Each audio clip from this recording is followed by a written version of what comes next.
Batawanụ. Anọ m live ugbu a na Facebook, anọ m live na YouTube, anọ m live na TikTok. Batawanụ ka anyị kọwashi okwu nke taa. Omenala Igbo efula, omenala Igbo agaghị efu. Ọkwa ada unu nwanyị, ada ukwu unu nwanyị, ada Malin Ngozi Chukwuka onye ọcha. Awụkwụ m na mba ada n'ụlọ nne m.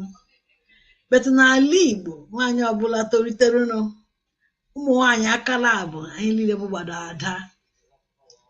Emewe ihe n'ala Igbo a na-asị ụmụada, akpọwa ụmụada, eso m na ụmụada ka m gwakwa unu ahụ. Mgbe onye sị na ọ gaghị adịrị ya mma, ya pụta si ya egbe wee oge ebere, nke na-achọghị ibi ebela ya gosi ebe ọ ga-atụkwa, ebe ọ ga-akụwa nke ya ka ọ bere, ka ọ baara anyị niile, ọ baara ma ọ baara unu. Ndị na-anakwanaghị anụ Igbo, ndị nọ na Facebook na TikTok na YouTube na-anaghị anụ Igbo, gbagharanụ m. Adịkwago m perfect n'Igbo, etu ụta Igbo si atọ m ụtọ. M bidoro ihe a na-akpọ omenala Igbo efula, o tekwala over 2 years ka e mewekwara omenala Igbo, bet ndị na-eme ya bịaziri ịma asị ofeke wuo ogoro, ha wuo ogoro fefere, mụa chikwa n'ọnwụ sị ka m werezie aka m werezie ya tinye ebe ọ dị suppose ịdị. Bet ọwụ naanị m na-abata na-eme ihe a. Unu mana o nwere oke ozu n'ala Igbo na-eso m eme ihe a. A sị that na enwere ndị eze mmụọ. Oge mgbe anyị na-atụ ụjọ, etoro m n'Ọnịcha, ikwulite eze mmụọ, ụjọ a na-atọ m sị he na onye nke bụkwa onye dibịa. Bet ugbu a nna asị na Bible, 1 Corinthians, I was a child, but when I grew up, I gave up childish ways. I think it's 1 Corinthians chapter 13. Makwanụ na ama m ihe unu agụkwara m oge ahụ. Mana ugbu a o nwere ihe anyị na-amabughị before. Abịazi ugbu a nwee ndị gorianụ, ndị mma maka ya mgbe gboo, gorianụ mgbe gboo na-akụziziri anyị ihe ọwụ ugbu a. Ana m eche ka dede mbata maazị eze mmụọ, m na-eche ka ọ bata ka m kpọbata ya ka ọ kọwara anyị, ọ kụwasịara anyị okwu a. Ịmara nkụwa ka a na-akpụ ya, efere nkụwa.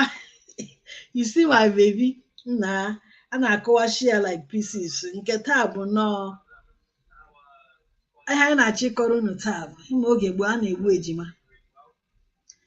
Eze mmụọ ga-abata na ọ batabeghị anya ka nsị ka nne nkipụ unu entertain unu. Ihe ọbụla ọ sọkwara unu kpọọ ya n'ala Igbo, onye chichi m ọchị ya chịa m ọchị na m anaghị asụta ya ọfụma, weta otu ọbụla nsi gbukata ya were ya like that. Achọrọ m ka dede m maazị eze mmụọ bata ka ọ bịa kọwara anyị ihe bụ oge gboo na a na-egbu ejima, kere ihe mere na anaghị egbuzi ejima ugbu a, ma ọ wụ akụkọ ifo ndị ọcha wetara anyị, ka ọkwa nnọọ nke anyị nwa ji isi anyị kote. Ihe ọbụla ọ sọkwara ya bụrụ, anyị ga-akọwara unu ya taa. Ụmụnne m ndị bata na TikTok, batawanụ biko, unu na-abatakwa na-atapụkwara nụ m ya. Emetụbeghị m tap merenụ m tap whatever that means. Ka TikTok hapụ iwepụ m.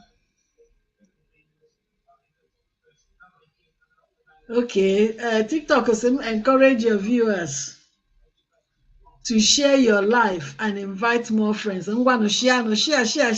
Kwa ihe na akwe. Unu na share na biko nụ ka more people batara anyị ka anyị kọwa. Ọ bụ na unu gbaghara na ma ọ bụ na unu anaghị anụ Igbo. Okay, I'm small. If you don't understand Igbo, I'm terribly sorry that Omenala Igbo is an Igbo program that has been on for a while, over 2 years now, but we've been trying to hold on because we had a series of people presenting it. So now I've decided to do the presentation myself. So please, if you don't understand Igbo, I sincerely beg your pardon, because it's an Igbo program. I will not want to lose my viewers because I'm doing it in Igbo. But please, If you're here, then I see everyone joining. Assam Merit. I hope you're getting a lot of momentum. A lot of people are following you up these days with your dance. Please, if you know Assam, go watch her. Assam Merit. She's one of the best Igbo dancers we've ever had. So please go and follow her. Ndị otu m ga-anụ Sowenia. Onye ọbụla na-abata ma ndị mma ma ndị nnabaga join nwanụ m oge anyị rutere oge okwu a sị na akọide emecha akọwa ide eze mmụọ ebee ka ị nọdụ dede m lee biko chekwanụ ka mkpọkwa anya bikos mgbe eze mmụọ abatagịrị ihe a taa na ama na okwu emebiela maka ọnyanwa eze mmụọ na-akọwara anyị ihe niile gbasatara omenala Igbo. Eze mmụọ lee dede m lee ebee ka ị nọ ndụ gị nọ ọkwara ndị ụmụahịa ndụ gị nọ I'm a mom when I'm Igbo. Some people don't even know I'm Igbo. I am a typical Okoro girl. Igbo, I'm proud. So, because join one buy one to Saru no Moko, to Sanya, Ota, TikTok, Siwesi, to Sandy, Facebook, to San, a bubble no, to Saru no Moko. Tap. Why not? We are happen to not churches somehow, not you for the tap, over my hand tap. Onwe ndị ga-atapụrụ m ya dede eze mmụọ biko ndede mmenụ nọ na taịm erula ana m ịma na ihe mere ka mwakwu na eziokwu ịhụrụ ndị eze mmụọ ahụ a na-eji nwayọọ eso ha nke a mụ na ya na-eme ihe a eze mmụọ ka ọ bụ na onye dibịa ka ọ bụkwa bete ịma oge gboo anyị che na dibịa ọhụụ n'oge gboo my age group oge anyị na-etolite ịnụ ha na ndị dibịa anyị na-agba chee na ọgwụ ka a na-agwọ Danle, ọkwaghị ọgwụ eze mmụọ nke ọ ga-agwọ ọgwụ eze mmụọ nke a bụ tipikal onye na-akụziri anyị ihe gbasatara omenala Igbo ọ ga-agwa gị eze mmụọ si gị go ọ sị gị come believe me because o teele m nọ na-eso nwoke anụ marakwa ya okwukwana ọ na-eti abịakwa ọ nakatakwa tụnyere anyị ọrụ na omenala Igbo Efula ma oge anyị na-eme ọgbakọ ndị Igbo m ga-asị na Malin a bụ typical Igbo ma ihe mere na nakwa mmụọ nwekwara atụ ọgbakọ ndị Igbo a na-emebu before akwụsị ya omenala ndị Igbo nke a na-eme ugbu a was being produced then by Private TV na ụmụ nwanyị ọhaneze ndị Igbo which was my one of the arm m meghekwara data ugbu a kwa anọzi m na Igbo Women Ambassadors na hapụkwana mụ na ihe Igbo atọgbuola ma onye sịkwa m si na ihe Igbo pụọ makwa m ihe ọzọ unu chọrọ ka m mee ma m hapụ Igbo ebe ọzọ m ga-etinye isi ma dio ya jụla m nwere di ma nwere di ma dio ọkwa onye Igbo ma ọ bụghị onye Igbo biko chọrọ ụzọ nna m bụ nwafọ Igbo chi ya bụ otu onye acha n'ụbakala ụmụahịa unu onye na-amaghị ya unu lele na the posta m tinyere taa posta ahụ m tinyere Ogbu ahụ si na over 100-200 years ogbu nna m unu gaa ụbakala unu ga-ahụ ogbu ahụ over 200 years ọ kwụrụ chikwa otu ahụ anụ nzu ụrọ ka nrọ ka unu na-akpịa those red clays ji anụ jiri chikwa ya dị ọ naghị aga anywhere it's still there you know biko nyere nụ m aka tapụ ọnụ nụ tap biko nụ tapụ ọrụ nụ m ndị na unu batagodo ọ bụ unu na-anaghị anụ tapụ ọrụ nụ m even if you don't understand what I'm saying just tap please tap ka Facebook hapụ ịchụpụ m na platform tapụ ọrụ nụ m ka anyị mara ka anyị si n'ihe a oge while anyị na-eche eze mmụọ ha eze mmụọ dede maazị eze mmụọ ndụ ga-ebe ị nọ olee ebe ị nọ ndụ ga-ebe ị nọ nweenụ ndidi eze mmụọ ga-abata nweenụ ndidi taa ka unu hụrụ taa anyị ga-akọwa okwu anyị ga-akọwa ya o ruo ebe ọ dị suppose iru ndị na-abata na if you're not an Igbo speaking please pardon me this is an Igbo program this is Omenala Igbo Efula hosted by myself and eze mmụọ maazị Hani from Imo State and I'm from Abia State. Anyị bụ ụmụ Igbo ndị Chukwu tụrụ aka n'isi dede mo hello dede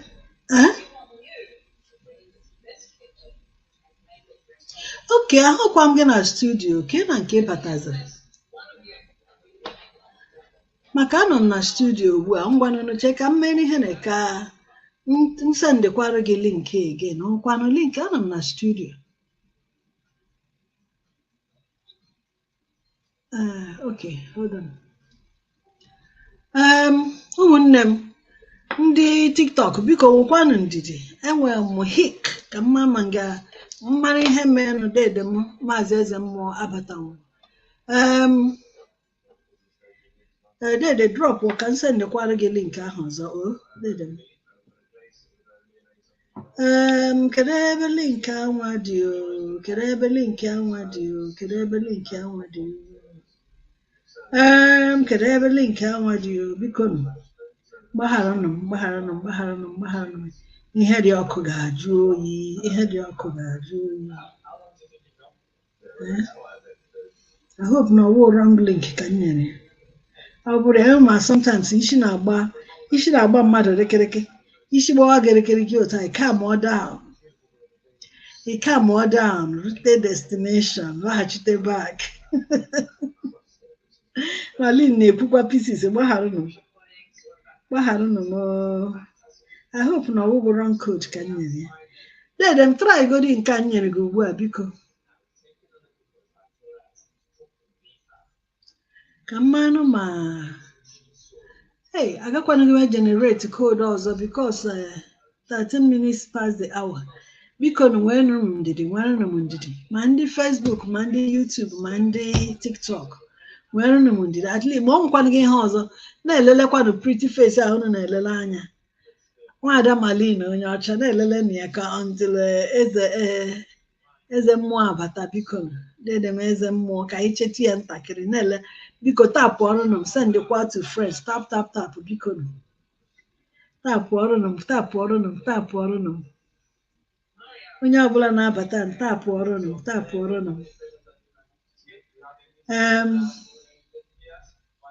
ka m gwanụ dede eze mmụọ ọ bụrụ na ọ ga-abata na TikTok ọ ka akara na anyị mmanụ ya bata na TikTok ka m webata ya dede ma ọ nkwanụ gị anya adatin bata na TikTok biko dede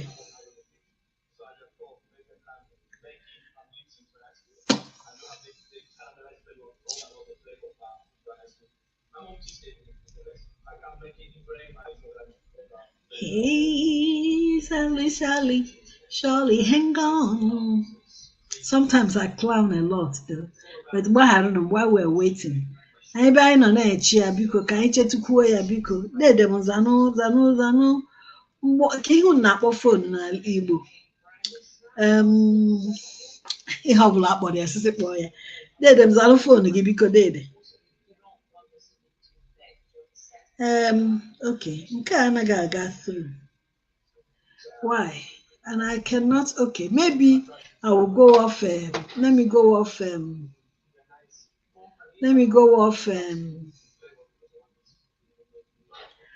me go off and come back again. Hopefully it will work. Leave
Hey, gbaghara m bikonu bikonu bikonu bikonu.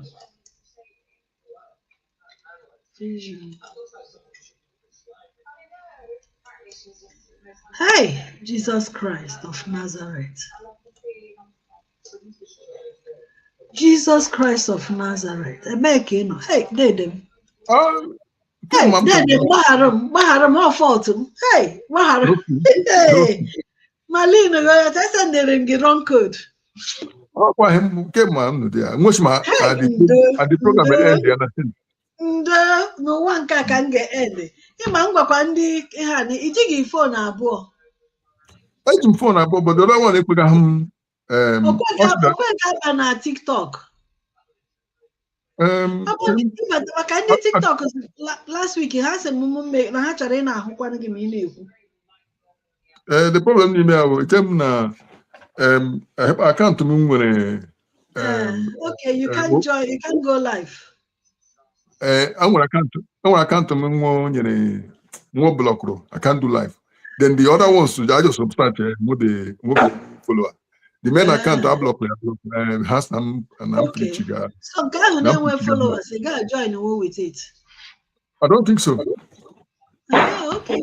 Ịma mama otu ihe a si work, but biko na oke gbaghara ndị TikTok gbaghara na Maazị Eze mmụọ ihe anyị Chukwu anyanwụ dede m n'ọhịa ọ gaghị abanye nwu, but ka anyị bidokwa again dede introduce kwa onwe gị biko gbaghara m nnọọ na blọnda m mere na ihe a biko. Omenala Igbo efula. Igbo mama. Igbo mama. Ndị Igbo ekelela m nnọọ, asị Igbo mekanụ bikanụ. Aha m wụ ihe anyị Chukwu anyanwụ. Aume eze mmụọ edi m oche mmụọ. Akwanụ m onye ntọala ọdịnala, onye isi ndị ntọala ọdịnala. Ntọala ọdịnala bụ otu ndị na-elekọ ahịa gbasara okwu mmụọ, ndị nụ n'ihu mmụọ, ndị omenala, ndị ọdịnala na ihu arụchiri iche iche n'ala Igbo. Anyị wụ otu jikọrọ ha niile ọnụ n'otu ndị eji agụ mmụọ, n'otu ndị eji eme ọdịnala, n'otu ndị eji eme omenala. Ntọala ọdịnala wuo ndị eji elegide ha ọla gbasara omenala ọdịnala na ego mmụọ ndị Igbo ka ewu aha ejọkụ. Ndụ oche isi ọkwa naanị nkwanụ ga enwere ndị ọzọ ma ngwakwanụ ga anyị eji emewo ịkpakọ ha niile ọnụ ịhụ na ndị nna nna anyị hụ domara anyị legidere anya lejie anya ama nakwa achọ ụmụ ihe ndị ezughacha uke ndị Igbo maka ka anyị nwoke anyị kemgbe okwanụ kemgbe nga obi Igbo niile nga okwu mmụọ Igbo niile nọ he niile uke Igbo anyị mara na ga-aba n'anya uru bakwa n'ụmụ anyị uru ọhịa ntọala ọdịnala eji eme. Ndewo dede m, ndewo ịbatala ịkara nke ọfụma. Ihe anyị jikwa mpụta taa unu mana anyị nọ na omenala Igbo efula. Agwakwanụ m unu na aha m bụrụchikwa Ada Igbo Malin na onye ọcha na-ewetara unu omenala Igbo mụ na dede m eze mmụọ Maazị eze mmụọ. Akụkọ anyị jikwa mpụta taa oge ma anyị si na anyị na-eto aka otu akụkọ anakwa akọrọba ya ọzọ betụ nke isiokwu taa wụ ejima oge gboo. A na-egbu ụmụ ejima oge gboo. Ọ ihe jiri eji n'ala Igbo aka na ị na-egbu oge gboo ọ ihe jiri eji ọ ihe traditional culture ndị Igbo dat na amụta ejima egbuo ya. Ọhịa isiokwu anyị ji bịa taa. So biko nụ ọ dịka ọ dịka ha ma friziela na ha betị na anụ ihe na-ekwu dede. Ana m anụ ihe na-ekwu. So ngwa kọwara nke mụ frize nke ahụ enweghị ihe o mere. Kọwara anyị ma oge gboo a na-egbu ụmụ ejima ma ihe jiri eji ma ala Igbo makwa na ihe ndị ọcha wetara anyị. Ịma ndị Igbo shi nwa amahụ nne na-eso onye ọbụla ala ụlọ ya. Ihe mmadụ amahụkwa kpọrọ ya ọnjụ ka onye chiwogbu gị ya eji ihe ịma shiere gị ọnya.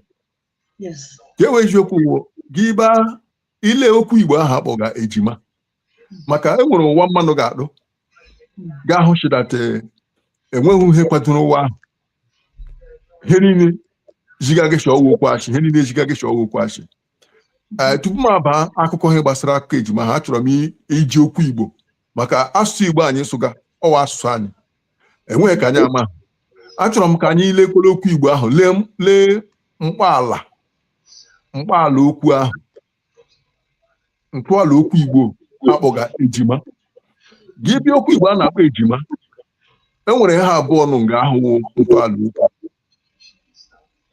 ji na ma ji na ma anyị bido so aka ji wụ ya nwa bekee ya sị gị ji ile na ji ahụ ị ga-ahụ ji nụ nga ahụ ji eji eri eri ị ga-ahụ ọjị nụ nga ahụ ọjị eji akpa akpa ma ji ma ọjị ahụcha ahụ ọma ilekwa anya ji ahụ ị gakwa ahụkwa chi ọjị ochichi ọjị nụ ya ga-elekwa anya ji ahụ ga-ahụ chi oji ya wụ njinji ya wachi ejila nnukwu ime ji ahụ okpukpe ndị niile enwe eke enweghị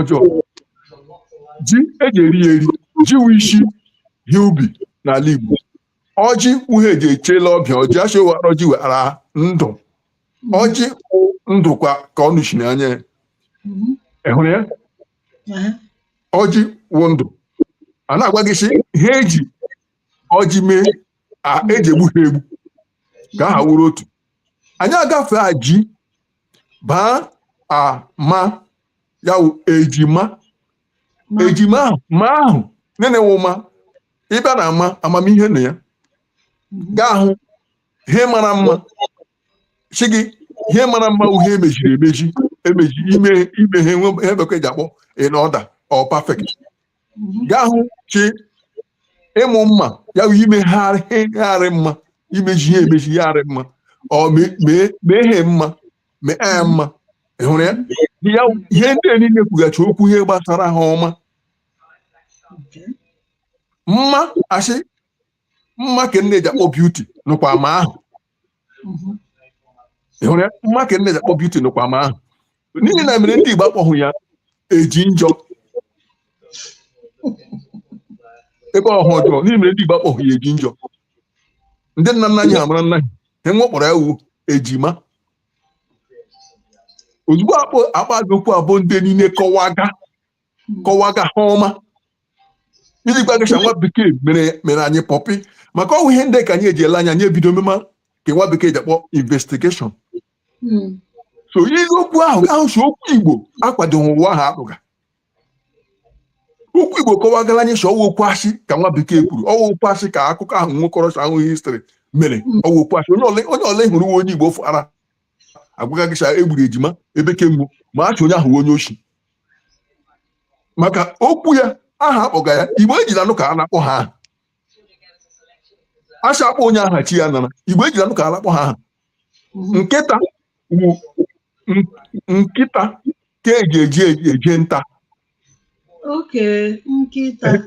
nke nta nkịta wụ nke nta Igbo ejila anụ ka a na-akpọ ihe aha họl Igbo kpọrọ aha ahụ akpọrọ ya egburu ihe mere eji kpọ ya ahụ ejima wụrụ ha ọjọọ ndị Igbo ka akpọ ya eji njọ so kekwana otu kedu ihe butere unu ana m abịa achọrọ m iji aha ya kọwara gị sị ọwa okwu asị ndị nna nna anyị ahụhụ ndị iberibe ndị nna nna anyị ahụhụ ndị iberibe enwere osisi eji akpọ osisi eji echiri eji akpọ osisi ọha jiwe okwu ahụ ọha ahụ gaa hụ si ọha ahụ ọha ịkpọrọ ya akpọ ọzọ ya wụọla gị ọha enwere ihe mere eji kpọọ ya ọha ị na-abazi aga ha kwachi osisi ọha ahụ ekwugo okwu ya wee osisi eji arụrụ ọnụkpọ oguzokpa ogirishi jiri guzoro maka Igbo ejiri anụ ka a na-akpọ ha aha họl Igbo kpọrọ aha ha bụkwa ha ndị ka agụgata họl Igbo kpọrọ aha nwere ihe ya ha ejikwa ha ịhụrụ ya anyị mere n'iwu ịma na ọ ga-awụ akụkọ ịta nwere akụkọ a ga-akọrọ gị gụọ oke gị ụkwanụ mmanụ ga-eche echiche mmanụ hapụ iche echiche amanụ ma ọkụkọ ọhịa onye ahụ eche echiche mmanụ a gwara gị sị gemakwa ntị achọrọ m sị otu oge anya a gwara gị sị ahụ nwere nwaanyị isi ebeke Eliza bịa ala Igbo bịa kwụsị Igbo ejima gemakwa ntị anyị mma gwara gị ihe enweghị telefon enweghị redio enweghị TV gemakwa ntị enweghị newspaper na ngịnwa na nwoke gị cheekwana ya n'uche obi gị na-achị ya wụrụkwa taa ozugbo onye ọla nọ n'ịntanetị jụọ onwe gị maka nwoke gị ị ga-emefu iwu na ala Igbo iwu ahụ eguzoro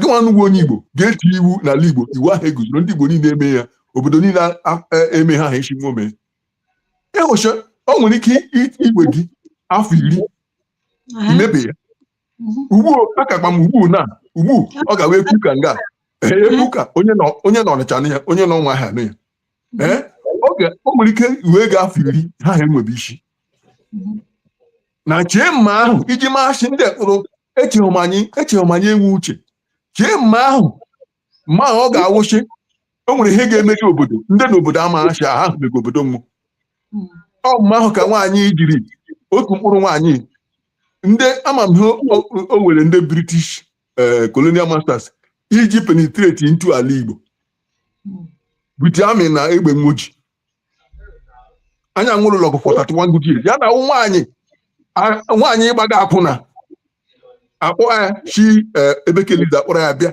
chi ya bịa jama ya ndị ọcha ba jama maka enwere ndị ọcha sha nwa chọghị ndị ojii anaghị agbaga akpọrọ anyị washa nwaanyị hụ jikwara wure nọọsụ hụ jikwara wuruke ihe ndị ahụ wee akụkọ akọrọ akọ maka ihe nwaanyị gbabịgba o wee mistress ọgbabịgba akwụna ana mecha were kredit nye ya chi ahụ bịara ala Igbo kwụsịkwa eji egbu ejima nwaanyị nke mbụ na mbụ ka e wee eziokwu nwaanyị abaghị ala Igbo onweghị ala Igbo ọ bahara enweghị obodo n'ala Igbo nwaanyị kpara ụkwụ nga nwaanyị bịara nga mbụ ọ bịara Ibibo nụọkwanụ ọrịa arịamaghị ama ma ọrịa ebe oshipa ọrịa ọ mọskito ọnụ ihe ọkwara iko akpọrọ ya kpojimahịa ya Ebeke Eliza ya na ọnụ gbakee bịa hụkwa ọzọ ka abụọ bịakwara ọkụ Ibibo ahụ ka ọ bịara enweghị gbasara nwaanyị na ndị Igbo agwagịsa nwaanyị ahụ mere ejiri kwụsị Igbo ejima a na-ajụchi ele ebe ọ maka amụrụ na ahụchi nwa okwu ochi ahụ Ibibo ka nwaanyị ahụ mere ịkwụsị Igbo ejima a ga-ejide ya maka Ibibo arịghị ọba ala Igbo kama agwara gị ahụ ala Igbo ka ahụ mere onye nọ Ọnịcha nwere ike na-echechi ebe mwepụ ga ahụ Owerri onye Owere na-echechi ebe mwepụ ga Abakaliki onye Abakaliki na-echechi ebe mwepụ ga ahụ Aba ịhụrụ ya ị ga-ajụ aga m ajụ anyị ekpere ji ọwụ ya kwụsịrị ikpe eji egbu ejima ala Igbo ajụọla m ndị mmanụ hebi ozugbo enyi na ahụ akụkọ akọrọ akọ ụmụ ya mma akọrọ akọchi ejikwara ewe apantị nwaanyị enye gị 200,000 eji eji pantị nwaanyị eme ọgwụ ego nwanne enwere akụkọ akọma gaa jụ onwe gị a na-eji pantị nwaanyị eme ọgwụ ego ndị mma na-achọ pantị nwaanyị nwoge ezu gị ji ebe eji ere ọkịrịka pantị ụmụ nwaanyị asụrụ asụ ruru more than 1,000 nwere ga-echiri nwaanyị ọwụ nwaanyị ọkpakpe ji akụkọrọ akụkọ ejima enwere oke a nwaanyị kwuru enwere onye ka ekwuru si mmanya kpukpu gwara ya masị oke mma gị kpukpu gwa gị ma je hụ mma gị kpukpu anyị eji ya gwanachi mmanya kpukpu ori ndụ anyị adịghị mmanya kpukpu si ahụ makwa ya kwuru ahụ na-awụ otu nwaanyị ọwa eji abịa nga mmụọ kwuru si ahụ mere nga ke mmụọ ịhụrụ ya ọ ga na-eje akpụ gị a na-akpọrị gị na-eje maka enweghị nga o mere onweghị nga o mere n'ala Igbo ị ga-ahụ ndị ga-afụ acha nwa ejima anwụ chọrọ igbu nwa egbu akpọrọ nwa gbalaga ihe ndị ahụ wụcha akụkọ akọrọ akọ ihe ndị ahụ wụ akụkọ akọrọ akọ iji mee anya ihe omenala anyị ahụarị mma ewu ha ọjọọ nwaanyị mgbe ga abịa ala Igbo anyị nwere akwụkwọ na ihe ndị ejiri nshi nwaanyị akpahụkwụ ala Igbo enwere ihe mere ni o jiri mee o nwere kpo o jiri ere nwaanyị akụgo okwu ya na so ndị eshidegbu ụmụ ejima aga m akọwara gị o jiri so ndị shigbu emume ejima ma ndị okpere bịara ebe eji akpọ ibibo ịwala nwa ahụ si o nwere obodo n'ebe ahụ eji efe enwere mmụọ ebeke mmụọ nwere ihu abụọ mmụọ ahụ mere mmụọ nwa enweghị nwa bekee ji akpọ value ihe gbasara ejima ịwala ndị nwa bekee achọ ịdọba nwa ime ụka ama akpa nwa ga-eji mee ya maka ndị ahụ kwere na mmụọ ahụ kwechie na mmụọ ahụ ike nwa ejizia mmụọ ahụ gbama nwụchi họla gbara mkpa abụọ ahụ ha ọjọọ ọwa obodo ahụ ka nwoke gụziri akụkọ ahụ mere ụmụ nwaanyị obodo ahụ jiri rivotuo enwere ike nwa bekee ji akpọ rivotu ụmụ nwaanyị obodo ahụ jiri jee njegharị iwe ịwala gbasara ha ahụ ndị ụka mega ọwụ ụmụ nwaanyị ndị ahụ mụrụ ejima wu ndị mereni eze obodo ahụ ji ọkarịhụ atụ ihe ndị ahụ ndị ụka chọrọ chọ karịa atụ ọwụ nwaanyị ndị ahụ ndị sevuru ụmụ mmụọ ọwụhụ onye ochi ahụ ọwụ akwụna ahụ enweghị akwụna ahụ mere he nwa na mere nwa bekee maka ọwụ uche ọnwa bekee ji eme he nwa bekee na mere ya akparị okwu ahụ ya na-awụrụ chi ahụ nwa ndeke nwe ara dat ozu ọjọọ ahụ na nwa mere ejiri pụshi igbe ejima nwa na nwowu ndị pushi gachi igbume ejima iji convince ndị ebe ahụ chi agbara nwa agbara ọjọọ ehụrụ o ji eme ana omenala Igbo ebe ahụ kwa obodo ahụ kwa up to date kpamgba gị na obodo ahụ jikwa efe mmụọ ahụ nwere ihu abụọ mba amara m ọchị m ọ dị ka ha na-akpọ dị ekpe iti ya bụ ama m maka that story ekpe iti ya ndị ibibi ọwụ ya wee ebe ha emere omenala ihe eme ha ala Igbo ọ ebe ahụ ka o mere so okay ọ bụrụ na because ọkwada side oge slavery oge kwukwa na erere oge slavery ọkwada side ka esikwa wee buru eji wee buru ụmụ anyị gaa across the river ebe ahụ ka akwụna bịara enwe ebe ọzọ ọ bịara ọ ebe ahụ ka ọ bịara ejiri bịa ji akụkọ kụjie m aga ụkwụ anagba anyị chọọ ọ ya kwụchiri igbe ejima ele ngosi kwụchi igbe ejima onye a gwara m mmekwugaghị Europe gbugo nwaanyị nwere talent nwaanyị ritu intelligent Europe gbuga nwu mmekwu asọ ndị Europe gbuga nwa kpọga nwu ndị witch ọkwụchibeghị ha egbuga ọkwụchibe ndị egbuga Europe ọkwụchibe ụmụ nwaanyị ndị egbuga Europe ya bịa m ala Igbo bamabi kpuchibe eji egbe ejima ndị mbeka anyị jikwa echichi Spencer Ambassador Spencer dere ugbu a dat na Google si na o mere eme na Google nwere documented evidence na ihe ahụ mere Google enweghị any documented evidence onye dere Google akpọ ndị mmadụ tig information na Google enweghị any documented evidence gwa Spencer shawe ha evidence ahụ ya ịhụ evidence akpa ịhụ ha asha anwa bekee dere ya ahụ bụ ejiri gwa gị Google na gị chọọ Google na who discovered the river Niger Google ga-agwa gị ahụ Mungo Park so mana jụọ ga Spencer na achị enweghị ndị nna nna anyị akwa mmanụ kwa ya bootu ahụ ya kpọfere ya bootu ahụ mmanụ jinye ya nga mmiri ahụ nụ so ole mana ji discover river Niger Google dere ha miss what onye me akwa one small boy nwee Google elekwana ma Google bidoro gara m information ndị ọgara kwa ndị mmadụ sọpụla gị information ma agba gị shome ha ala Igbo ele evidence Google nwere wee a na evidence aha ịhụ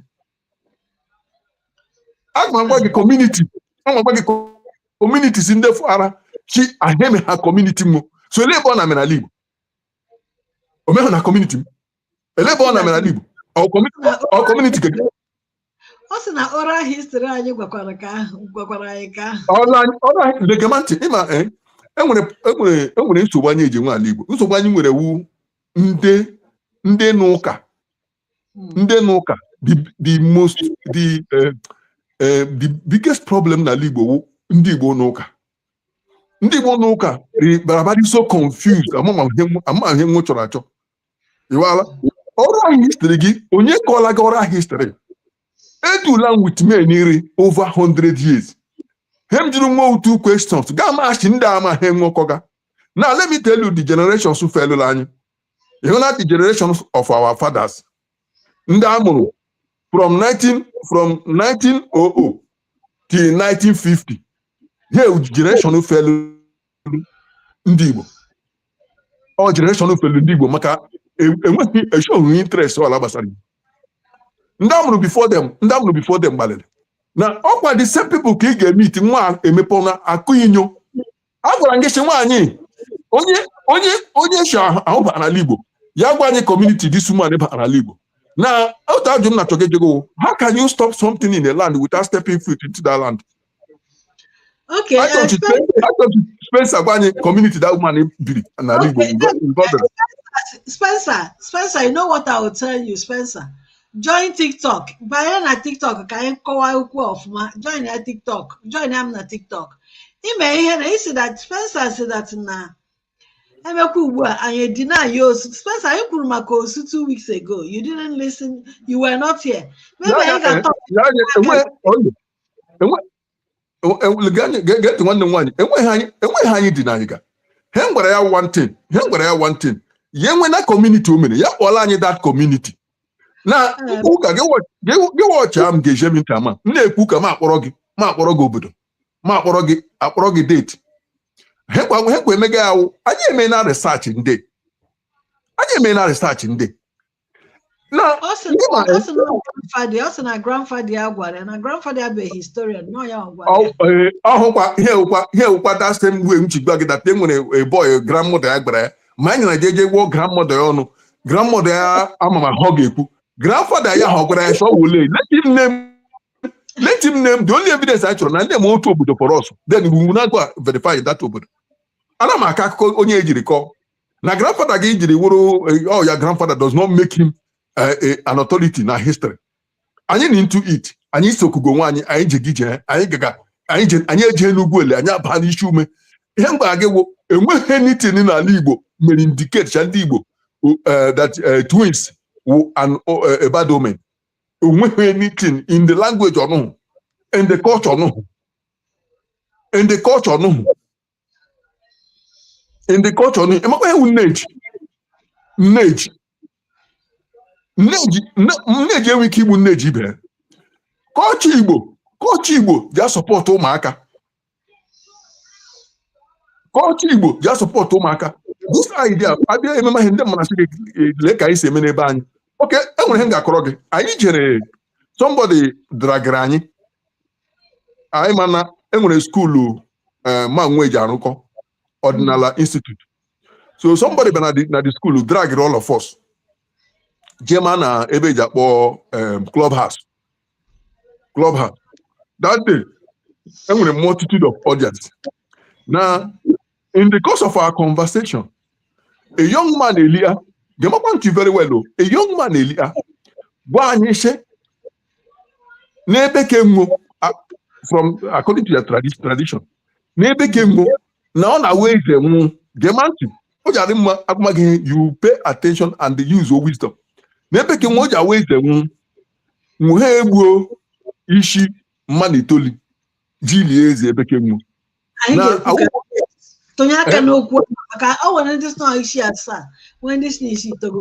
Okay, good. The young man share. First of all, I got me argument with you because I umonye bekenu. I know when you can probably all him nejeme. Also, tradition. Share, but let us look at it. Even reconcile. I never have tradition in the bekenu. Na tradition ihe ga-eme kemgbe mgbe gburugbo akwawo ya. Na then they discover that na eze ebekemu memere somebody eze ebekemu 1930 something. Nwere the first king. Okay. So the man, so that king gana chinu before I know when the probably king ahụ chere nwe ebe maybe I show okay ọchị hodu onwere ebe 1940 or 1950. Then now ma ka nwe gburu the first ishi itoli. Ha tradition in the bekemu. It's not their tradition. No. Oh, the coming of that kingship para that bad here. But that's how in the bekemu how tradition. So Spencer Empire might be misled. And when many Nigerians today now, when Igbo na tapa magi kubuka na. Jekwa edu ya share ejeji part one ye more go ga sigi e. Because all honor on hakola. I no feel lucha already. Nobody can work. I'm na nwa Polina. Jeji okola onwe nwa Polina. Owa kakorako. ịwara so njuka ebumukapa anya ga-ewere ya akpa ha ejiri kwuo ya anyị ga-ewere ya jee nyocha mema nyocha ịma ma ọwụka ekwuru ekwu n'ọgbọ ọwụ ihe mere eme anyị na-achọ achọ ha emere eme anyị achọ oke ele ha anyị ga-eji anyị na-agwa ndị mmanụ ka anyị shi oke anya udo ha aka ihe lekwa ihe ga-eji shi o mere eme ehụrụ Maazị so ihe na-achọ ikwu ugbu a bụ na-emeghị ihe na onwegị n'ala Igbo ebe e gburu ejima. Ihe gwara gị oge asịka enwe n'ebe enwere ike ya wụrụ shi enwere nwa dibịa kpara agwa rugbo ndị mmanụ nwa ụmụaka eji mee nwa ha abụọ wakpọ Igbo jile shọwụ omenala mgbo tupu abamela ya ọwashi ndị Igbo ha nwere obodo ma spesa akwụgwụ ka ba spesa shi ife n'obodo ya obodo oshi am ga-eti ihe ego obodo spesa egbuhu mba akwụkwọ ha kwagara ha ama ha kwaga obodo spesa ha egbuhu ha ejima Spesa bụ onye Ogidi. I investigated that one. Twins were often found abandoned in Ajofia. No, Spencer. Okay, this one abandoned na Ajofia.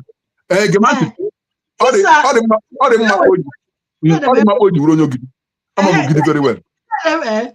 This one, Spencer, I know na Yoruba land. When you have a twin, you're asked to go and beg for alms. Almost all part of the sacrifice. And all that before they're welcomed. But so Spencer, I've heard it too. So you're saying now it's like that thing I put him banish. So Spencer, are you saying that you banish the children or just the children and their parents? I got you water from you. Banish here. One Gemanti. Gemanti. Onye ọla nwere ike enwere anwụ ọnụ m anwụ aka ya enwekwana ọnụ ya onye ọla nwere ike fụ akwụ họsọrọ ya ọwụ ha anyị lega ọwụ ha ikwuga ha anyị lega ha eji ekwuga ha gbaga back ya ikwuga with evidence and get my evidence that thing ikwuga ewere ya li attract evidence rum ba ye gba that aha alone ejima does not signify or attract anything evil or bad. Iwara she Spencer, she Spencer will his own evidence. Or we make us, or we cook, or we push it. EJIMA. I want to work again. Andibo, reading Dutcha, Malawala. That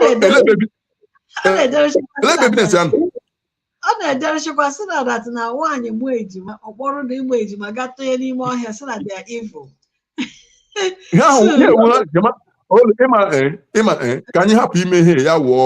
Ya wụ ọhụụ ụmụaka maka onye ọla nwere ike emepe ọnụ kọọ enyi rọbish isi ọnụ fa ngwa gị na-achị ndị ụka ji anwụ ọbara mmanụ na Jizọs adịghị. I need to prove it. Before you prove that one, I cannot go to nke ndị Igbo. Ihe ọzọ na-achị mmemme ndị chọọchị accuse na Jizọs nwa adịghị. I need to prove it. Ihe ọzọ bulitere ugbu a bụ very crucial this thing. Oge gboo ndị Igbo na-eri anụ mmadụ. Mba. Spencer, join this program.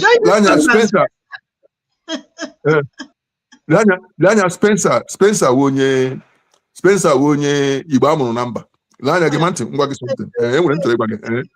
Igbo ejiri eriri anụ mmanụ. Anyị agbakọwala gị edo oge anyị. Enwere ihe eji akpọ ha ụmụnne. Na ụmụnne wuhe ụmụnna niile eji apa ọwa arụsị eji enwe kpa nwoke eji enwe ike nga ụmụnna ji enwe ụmụnne onjikọ nwere ihe ga-emachi ime na ụmụnne and part of that ụmụnne ahụ to split blood. Ijụọla onwe gị nini mere ndị Igbo enweghị prison, nini mere ndị Igbo enweghị polisi, nini mere ndị Igbo enweghị amị because o nwere ihe ị ga-eme ihe ndị iji ahụchi mmadụ mere abanishie ya were ebe eji egbu mmadụ mee ya ọwụ igbu ka a ga-egbu onye ahụ maka Igbo ejila egbula mmanụ maka achọghị ụsọ ọbara gị tasa ala maka ọ ga-emerụ ala ọ njika gị mee asị gị jeme abanishie gị jem oke ọhịa ga ndị mmụọ na mere chi gị zọ gị ya wụrụ ya. After 7 years you can come back. Ọ na-agbasara gị achị gị ọnụ aka chi gị ọ ma ahụ mmanụ gburu gị. Ịhụrụ ya maka ọ mana asị that mmanụ gbuo mmanụ ọ bụrụ onye ahụ igburu unu gị isi ndị Igbo amara na ya. Eziokwu ka ha ma m nke ahụ. Ndị Igbo amara na ya Igbo ejila egbula mmanụ. Ọ na-abụ iri anụ mmanụ. Na enwere m chọrọchị gịwa ha kwugasọ ihe ndị Igbo mere mgbe gburugburu na anyị amara na chi the coming of the white man kpọghara many people awụ ndị Igbo into ala Igbo. Ebidosuru ha ebe ala Yoruba onjuga ndị Yoruba eji enwe crisis na onwe many people na Yoruba land awụ ndị Yoruba eshi ndị ka fọrọ afọ eshi ebe ahụ kpọrọ nwụ ọ bụ ahụ ala Igbo bodo. Let me highlight this thing a little bit. I want a message that I'm frozen. Let me make sure I'm not. I don't know why I keep getting. It says reload. Because Spencer Chokware.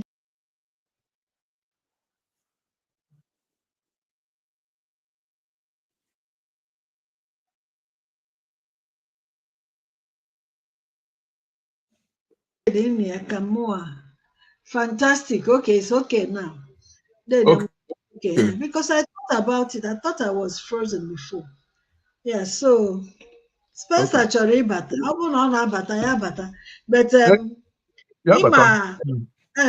ima I want ihe ọ na-adị because ihe ọ na-obidoro ugbu argument obidoro ugbu a bụ yeah na ọ na-eshi ọnwụ ndị Igbo na-eri anụ mmadụ before. Okay, ya gwa gị ebe eriri anụ mmadụ and ya wee evidence ya. I'm ngwa gị na-achị eji eri anụ mmadụ na London. I will tell you the restaurant and I will ngwa gị ihe obidoro. But ya gwa anyị ebe eriri anụ mmadụ n'ala Igbo.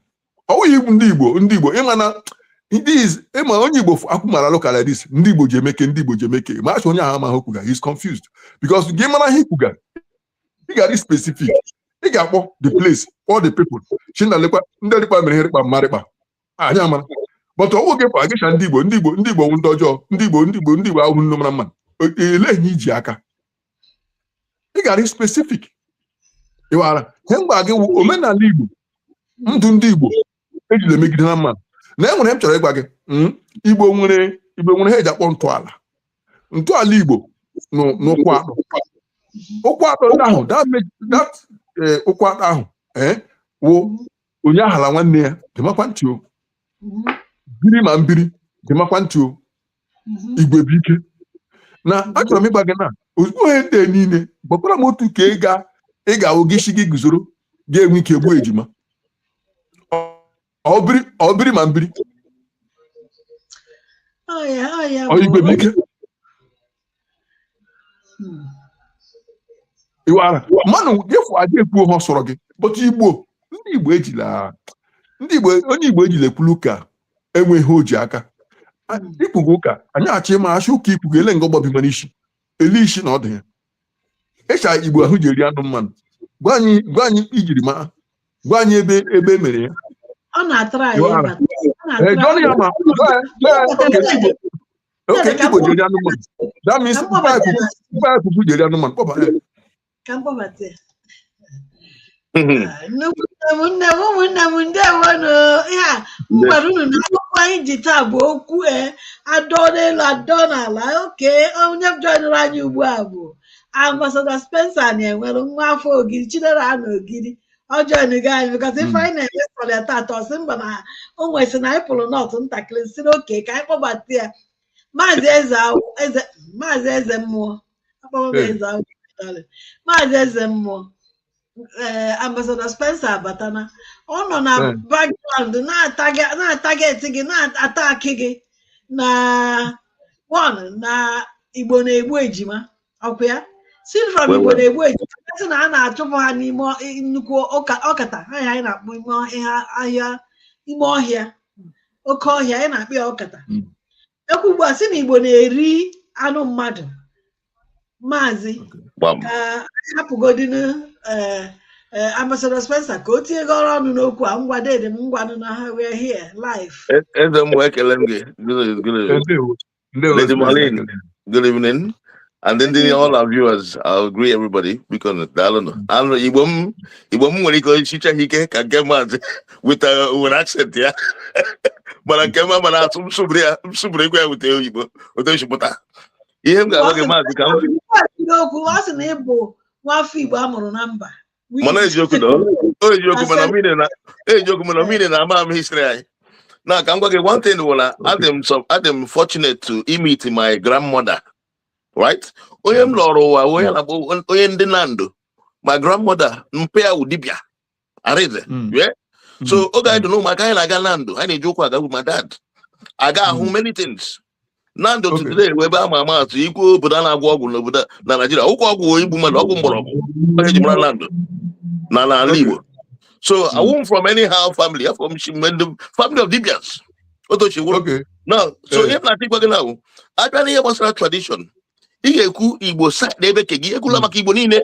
You make no mistake. Now I want Ogidi. My grandmother was Nando. No Ogidi, for instance, by Ogidi, I'm an Ogidi Neri Mado, Neriano Mado. No anybody. But Ogidi. Oh, Ama. Only one story, my now. Right? Yeah, a story known. A story of something historically known. Yeah. Story of one man Oruku. No nagan, no kata. On I be with friends no gidi by no kata by one day, no kata fu. I do say Jabo Afa, Jua, Asina the man, no, he by. So, but he have no melody no gidi by the story as it was then. After Belabiana, man, no. Like I'm one working. Then I got Joa gas. I said, no, that man, Ebru. I know touch you the man. Ebru, talk with the shake. I know, Ebu Efi, Omonani Neke. What I guess you can know the man. Do anybody from Oruku Oil Road, Lagra so good. Do anybody who has you know, be Lula Nato. Ngwaragidi Kogini, almost this at the Lulu. Ngwaragidi Amana, something Wadi. Yeah, so now come back. Yeah, history known. Do anybody that's one can digorite. Then even in EJIMA, right? My mom was a nurse. My mom was nurse.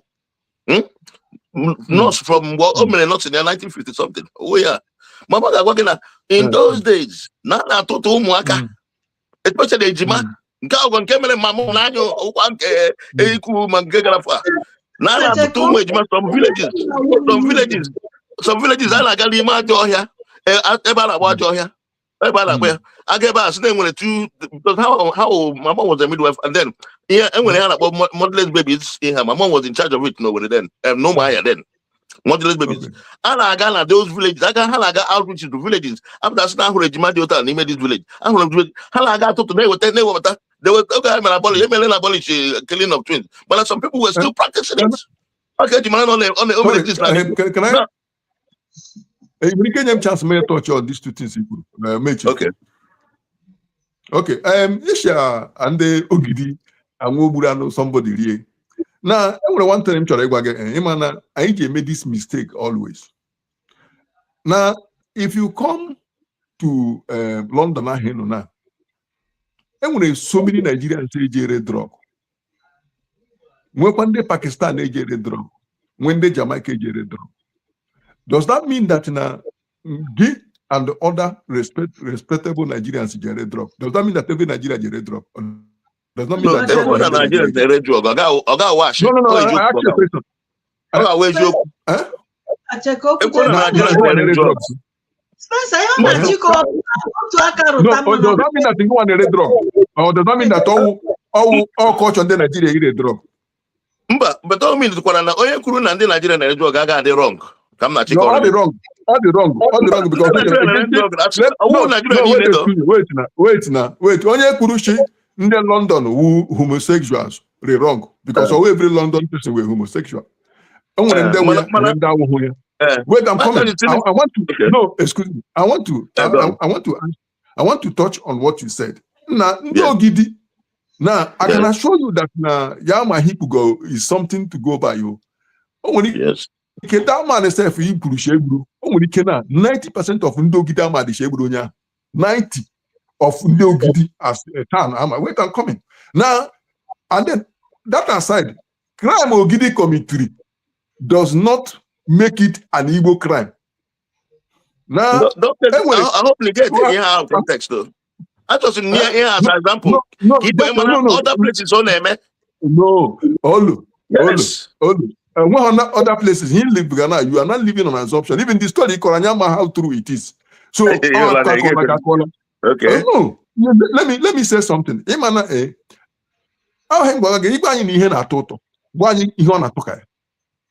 have to bring evidence. Now, any evidence, go and verify. That woman of Anali, that woman of Mary Stelesson and the she step her foot into Igbo land. So how comes again, yeah. In my way, missionaries are the way missionaries function where people out different remote areas. Then I hear information about what happens. Yeah. So Mary Stelesson, of course, she was literate. Okay, when they missionaries gonna get different missionaries. Then how can I will tell you?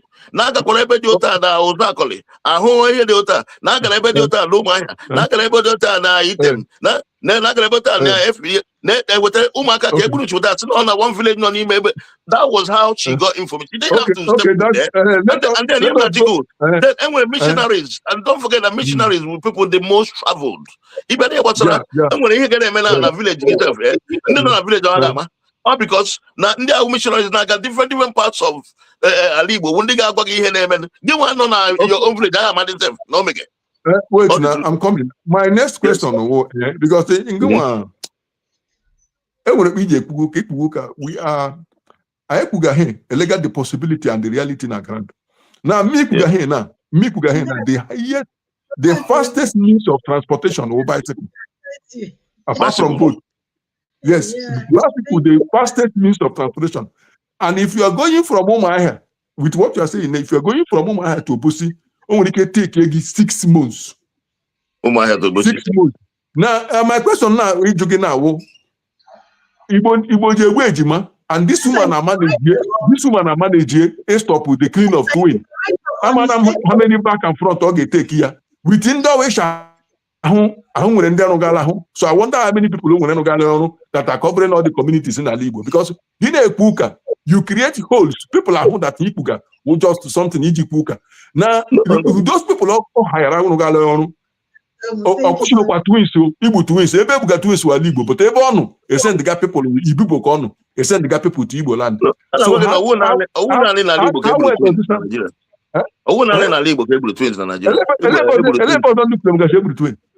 Igbo twins in south, yeah, southeast.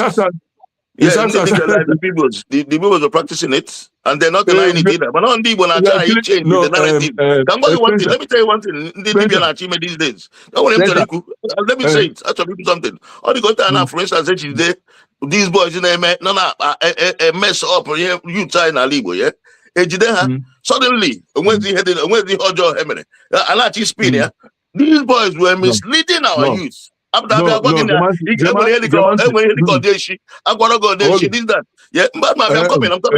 suddenly tomorrow, in the next 20, in the next maybe 100 years, suddenly I got to know what no DMA. You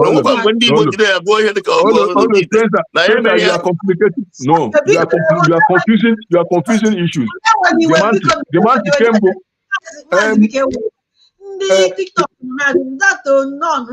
TikTok topic Igbo ejima n'ala Igbo oge gboo a na-egbu ejima n'ala Igbo na-egbu ejima n'ala Igbo oge gboo na-ekwutekwa ma ndị Igbo ọ na-eri anụ mmadụ oge gboo.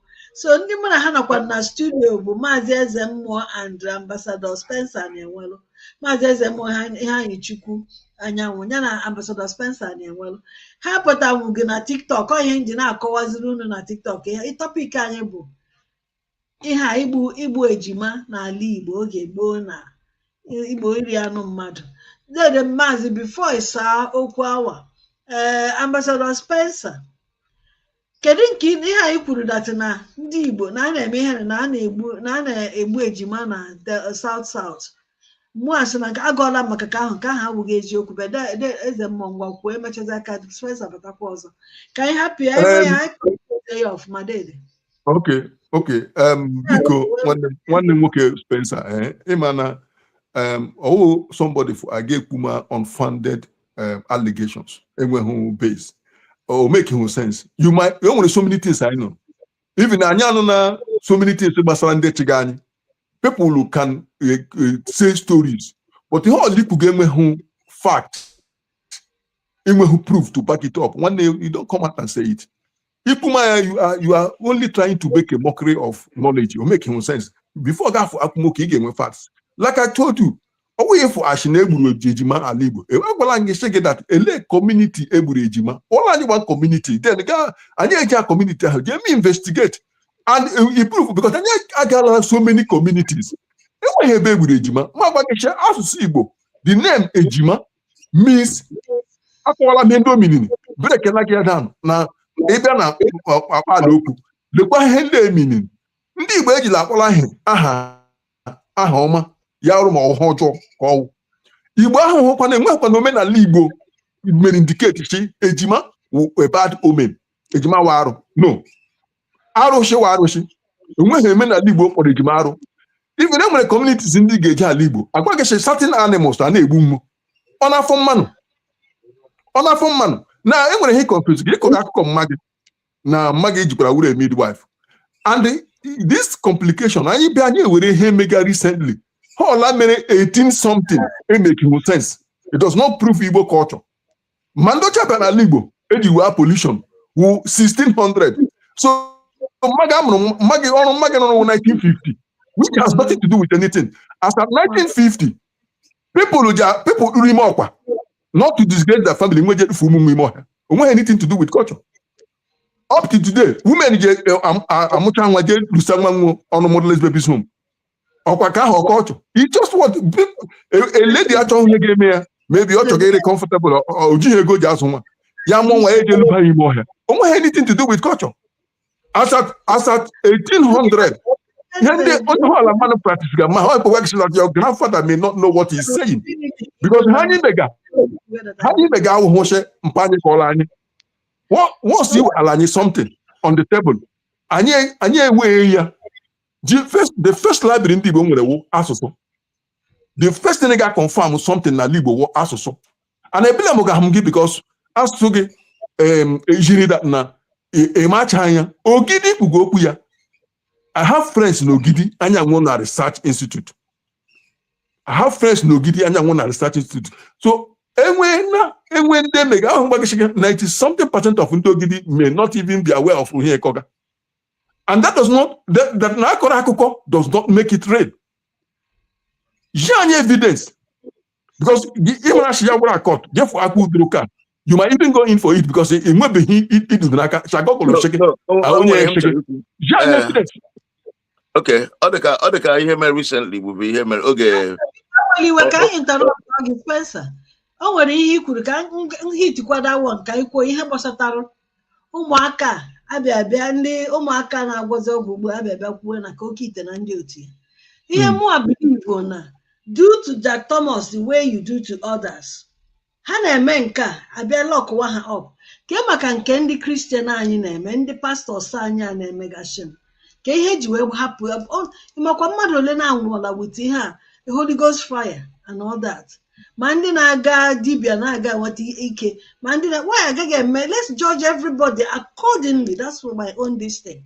Ọ bụrụ na ị na-persecute akwa ọkụkọ na o mere nke a kpọta odumeje ihe odumeje na-eme ọ karịghị ihe nke ọtụtụ akwa ọkụkọ na-eme kpọta odumeje persecute kwa ya so ohe mụ believe ngwa kwuo jụọ ihe ikwu chọrọ iji biko ihe m chọrọ ikwu na because obviously mgbuo mmadụ na ọ na mgbuo mmadụ rie onye ahụ ma akụchi that practice. I can deny na enweghị anything such as na enweghị mgbe anyị ji mee the same thing in terms of history. Equal maka slavery, for instance, as saying na no ndị ọcha mere blah blah blah. Meanwhile, we had our people that were part of it, but evidence because slavery has been abolished, right? Now the same thing we had recently with all these boys not anymore here. I chopped that, I got into their enclave, chopped that, and I practice cannibalism there. When I see now, all them were video evidence of it. I'm coming. All them were video evidence of it and all that. A body parts they show because evidence. which is cannibalism I go okay. Na ali Igbo ka o mere. Ogbe ebe ọzọ. Now, all the way that evidence. So ge ha hu mere. Awu atiburu tiri mkpu that na ndị Igbo anaghị no ihe arụ no abomination na ali Igbo. Ihe ahụ Yes, but I come not telling mana come go one thing. All the no na most parts or would near would enye enyo. Go back to most villages na ali Igbo. Ga John na yes. During certain periods, they remember there. God judge you. He got certain places like even when we got Gagla. I told you about villages. He got outside Lumba. I don't know. What Lumba? Dingo. He never even get poor. I'm coming.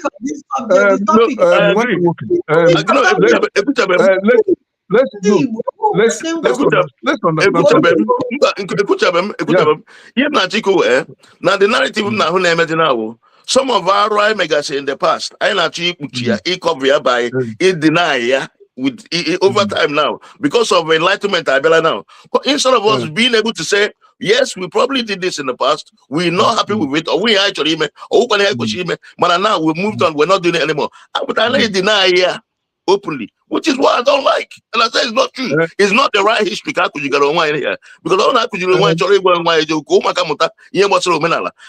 we can need own up to the atrocities we've done in the past. We can move it forward. That's not without coming out to deny what we've done in the past. That's what I'm trying to say here. What we are saying is wrong, Spencer. I can put it to you. And when you deny what we have done and what we've not done, he generalized Goku. Now let me shock you. Some time ago in Germany, then I was living in Germany. Some time ago in Germany, a man made somebody invite. I think that person is either London or Holland. They had an agreement. The guy bury some part of his body. And which he did, he cooked it. Police arrested 2 of them. So now somebody like you now wake up and shame when Mande Jamili Buga, man invite one person or Jamili. I wouldn't. So that's what not what I'm saying. No, excuse me, I'm coming. What you're saying for me, I don't have sense in it because at the end of the day, that now when some people need more here, a no man. Now most things people at times Jawu now one of the rituals. None of the rituals. Now, I am this game. And when Mam say that in Igbo 100% of Igbo Nine man, or 100% of Igbo Nine is not what I'm saying. But on getting way for she no man, a whole part of Igbo culture. I didn't say that. A whole part of Igbo culture. That's what you're trying to say. I want to Igbo no man. Now, ma Israel. Obodo n'ụwa ejiri egbula mmanụ enwe mmanụ kwụsịrị igbu mmanụ obodo niile eji egbu mmanụ obodo niile enwere ndị eji anụ mmanụ obodo niile but it's not their culture that some people are enwe obodo ga-abịado enwere hem jụrụ somebody na mamno Germany ejama man ime kiga noise about Nigerians ma jụọ ya share city anyị no nwere prison yard the man shim share ime prison yard ahụ city anyị no enwere ejama na ya shim share ime prison ahụ enwere onye city na prison ahụ ya shim I can then shut up your mouth and get away from here. It's very simple. Because the issue is that now, when people who make a home job from a particular place does not paint everybody Shieba as a dojo. It doesn't make any sense. That now, guru somebody does not mean that other places people age the black man and Yoruba age the black man. In London, I know. Imagine how many children age missing every year in London. Imagine they make sacrifice. So these are the things we know, but you cannot point finger at in the London shake and women because you want evidence to prove it. And when bad people has always been in existence, but even for Igbo culture, that is what I take exception to. No, what is wrong? It's never part of us. Igbo man who are on a live. Igbo EJIMA. Igbo culture Igbo. Igbo as a culture. That's what I'm trying to let you understand. Because in unfounded allegations. As a culture. In Chiko. Yes, so my question now was it to you. My question now was it. So our grandparents go down history of how orally. Yeah, I'm coming now. Yeah. My grandparents, what I'm orally here. Why about the EJIMA also because of EJIMA, and all of that. Okay, my job is very simple. We want to help ourselves here. Every grandfather, I believe that family Ogidi. My grandmother come to my grandmother. History during the war.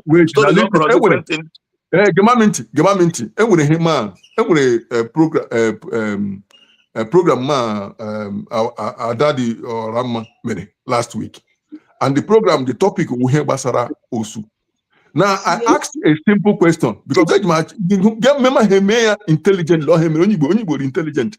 A simple question come to something mega exist in the whole of Igbo land.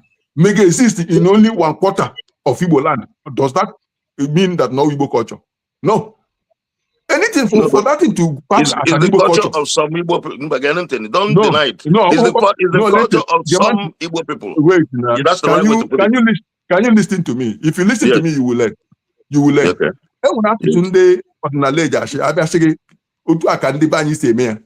Now, I want you to note what I'm telling you now. As somebody into Omenala. Anytime you know that corruption animate that thing. Yeah. Because at the beginning it was not so. Igbo standard so onye Sarakia create his own version of doing that same thing from the original place. Yeah. Do you understand what I'm saying now? So some Igbo people who name other Igbo people does not mean that thing is Igbo culture. So in Atiko, Osu was not an Igbo culture in Atiko. It has never been. It has never been. When I was for your Omenala, for your making your Omenala. And the because even more literally no wine na Libum by.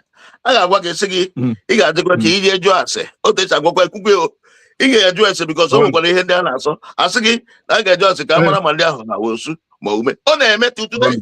Now, I tried to do that because yes, somebody got out. Oh, well, for Omenala. I come not and Omenala to now get it wrong. You can deny or woo the woo. Meanwhile, I practice, I can practice it. Even till now, when they get ask it, that's not there also. I got look on my ever. Meanwhile, that's like a abolish. Yet they're still doing it. Spencer, can you just listen a little?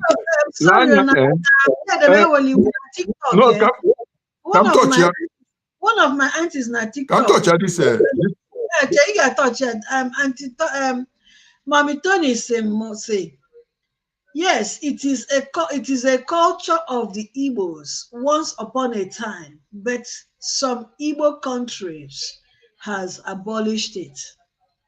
So culture of Igbo. Now I will start with Ijogi. Go on with Spencer. Which I go on your gidi. I will move on your gidi. Okay, good. No, answer my question, yes or no. No gidi. No gidi. I'm going to buy no gidi buy. To be honest, I'm about it because I love wife for Ogidi. So when I was asking questions, I got remember because okay, wine. I don't want family in the Hammer war. Man, I won't family car. Go tell you, give me church wine. Okay, so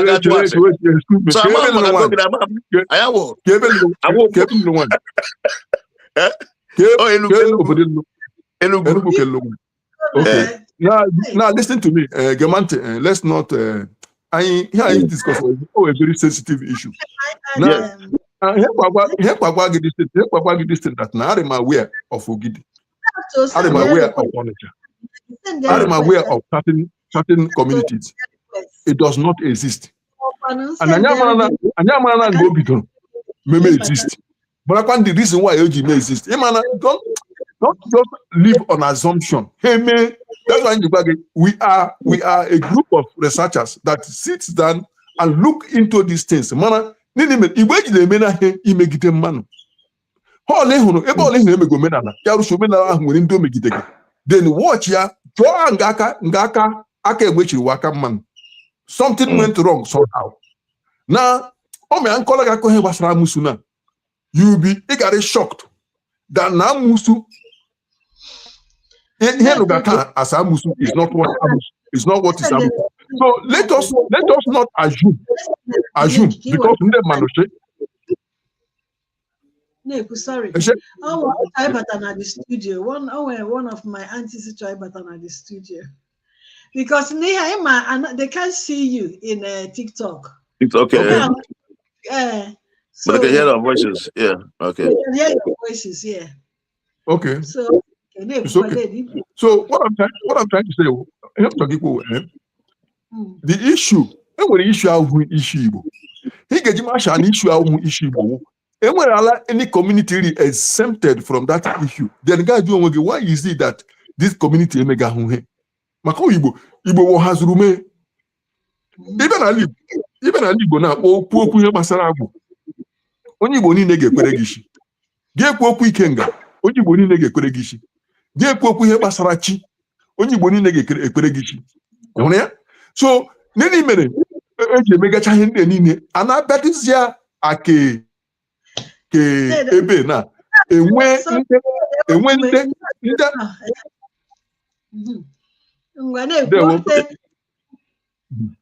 abịadịzịa ka ebe na enwezịa ndị achọghụ achị ndị ebe emega na my brother ịma na like you said mpa gị kpuku gwara gị, mma gị kpuku gwara gị, anyị na-eji ihe ndị ahụ eme ụka. Maka ịma nwaanyị anya na-eji ya eme ụka wo most of the things ndị elders gwara anyị wụkwa things ndị nwoke chịrị in the air. Ma ekpe ejiri nwee rumors today, ọkwa kpe ejiri nwee rumors mma ahụ. Even nke mma ahụ worst because enweghị ga-eji confirm osho room. So how ka mpa gị kpuku jiri too believe osho real because onye ọla akọga ya. Ama me so onye ọla akọga that ihe were osho real. Ọ ga-akọla gị as nwa ya with an innocent heart. Ọ chọghị ịlụlagowa. Iwala ganu ya agba gị confirm na agba gị show wishoku. That's why people who cash mpangbo kuku jiri she nwere one day gbara anyị mpa ya 120 years. Mpa ya champagne share.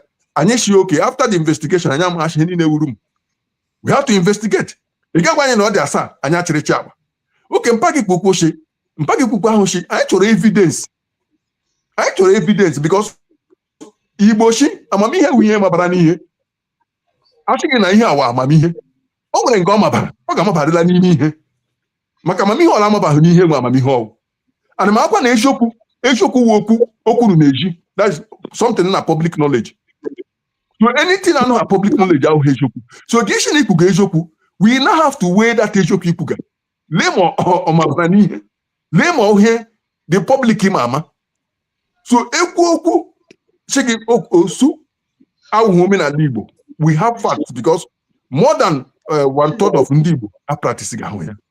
So in a job okay, then we have to do investigation. Now when corruption bịara ala Igbo and 900 AD. Oh my corruption bịara. Oh man ndị Igbo nwere the first kingdom. Enwere a kingdom brother hima na ala Igbo because Igbo before enweghị kingdom Igbo no in communities and republic.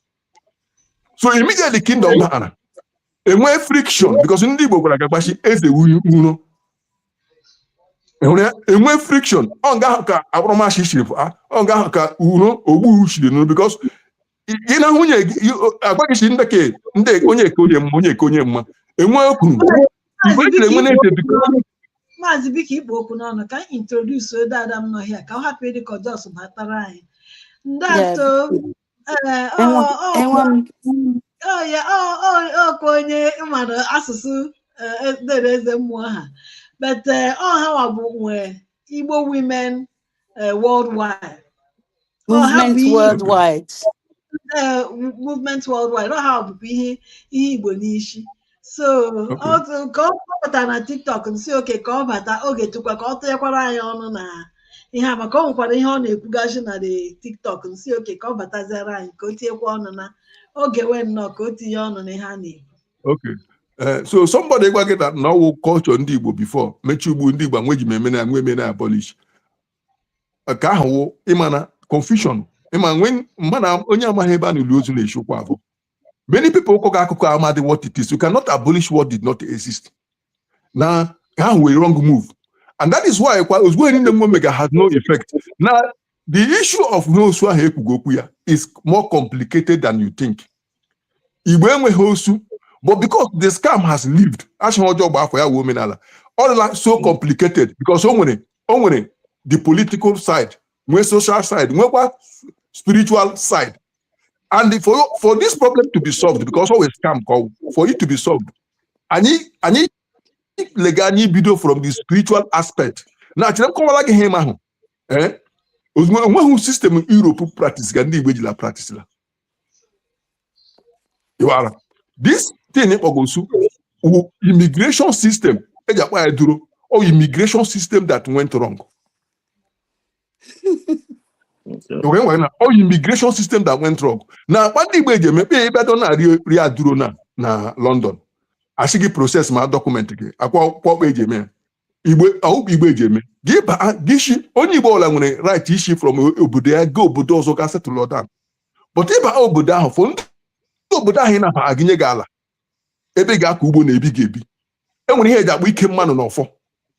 Hinebe the spiritual aspect ishi ba ike mmanụ n'ọfọ.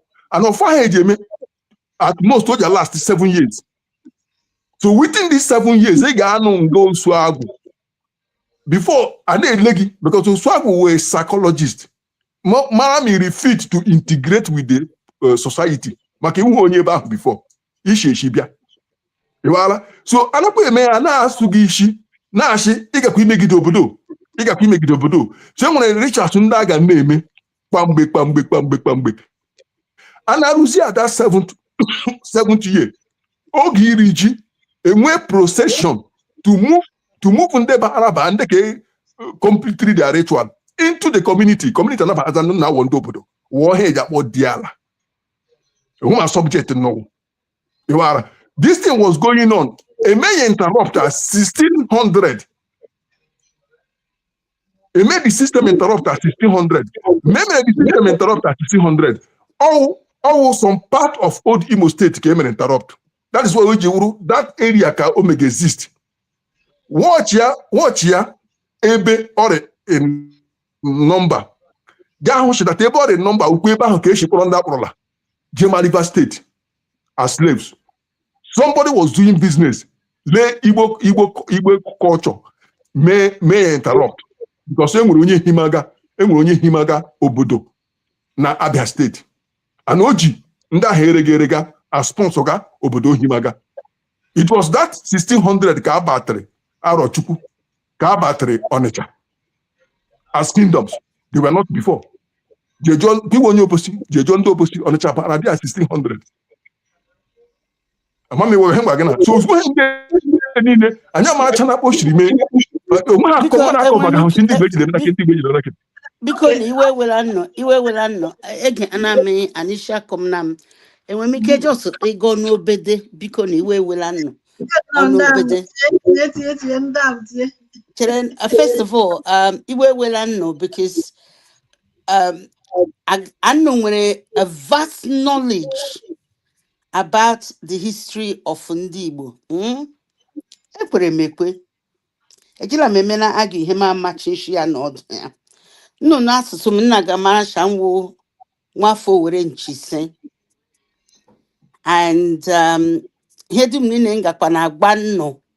Namuku, Anomingiku Gashe, Nagiku, Guapalagi, or Hemwo Barage, how has Joku? I home when it edged a reho, Nabia Comanagi. Iwe Welagin Nanyuku. It is very wrong.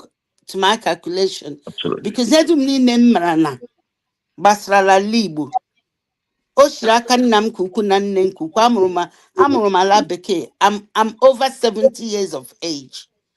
Ebe Kamrumi Nambia Ebe 1950 January Nemesoya 1950 December. So Zbani Nine Nenkukupshire alo were Biakujelani. And the mistake in NKUME may her soul rest in peace. Okushilani beja sibo. but Igbo kuzilani wu Igbo were. Gishim so Anambra adokoro nkwa maso. Gashim so kende whoever ama maso, but okwenaka were ahụ. Ama mmeku na akpotem aga m na-asị akpa nne nkuku ji kujila m. But okuji na anyị kpe ji agụ ya o na kpe ji ede ya. But the most amazing thing is that in Igbo Union, Milton Keynes, there was a debate about these EJIMA things. Some people were saying it's a lie, it's a fake, Ndochambera bia make ya up. But I remember reading a book called Things Fall Apart. Yes. And it was in there. Yes. Yeah.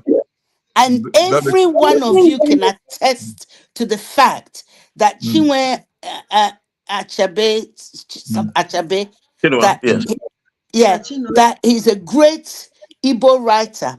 Historian. And he writes facts. Yes. So for you to claim, sir. He's a great writer, not a great historian. Don't change that topic. I'm coming to okay. I never called him a historian. So I never used the word historian. He's not a historian. He's a writer. I never used the word. Please quote me. Good. Yeah, it's important to quote the word I use. No, yeah, but you misquoted me too. You misquoted me. You said I said I said historian. I said historian. No. What I'm saying that when you started, you misquoted me. Now I'm saying Holanda get kuku barage watch. Oh, you could ask me Paul they purushan nagi kuku. That I won't panye get check here. Manama wijoku or wash. One mom she all outrightly ash. So okay, fair enough. You check back in Nankuku. So, but what you were saying, the statement the statement you were making was a very general statement. Yes, it was generic. It was. Do you understand? Yes, I made it general, but I knew what I said. I said we check it. So that's fine. You know, Ben Nakem shaking Nankuku, and I let he get checking. Or she be one of her, and I let he check it. So Jeremy Kucha, about Nankupa, I get your own to give quoya. It shows some people. It shows some people who look at it. I know. I only layman. I believe because you didn't give it. Oh no. You see why I'm having problem with you. And what I'm showing you, no, you're not having problem with me. And I get one problem. You are saying what I did not say. I didn't say no lemon. Okay, I sincerely apologize, sir. Let me retract my statement. Okay, I said. What you're muted? How come? I'm not muted. I didn't mute yourself. No, he muted him. A mistake. Yeah. No, could be when I give mute to on mute now. Okay, because where would I get? I get a minute came back for. Okay, nada you. Okay. I'm again when so we one name okay. You get Rom the other way. I know one day and one day they could. I will just sharing. We're just sharing because before my pa. So no problem. Okay. Before my pa, anum nege henukuga. Yeah. Ma nanyuku ambassador kusha papa na kuku kukurapa kurupa. You zoomed on him. Is that? And you disagreed totally. Yeah. Na kuku ma. Na kuku bara you were not present. And how can you assume that that the word is slightly that the word is slightly misconstrued? And you gave an example with somebody I 120. My grandfather died at 102. We have it on record. Yeah. But I guess 120 KKK. You had to investigate. I can agree that you investigate it because with the way the world is going at the moment, because Ojarama, I prefer to solely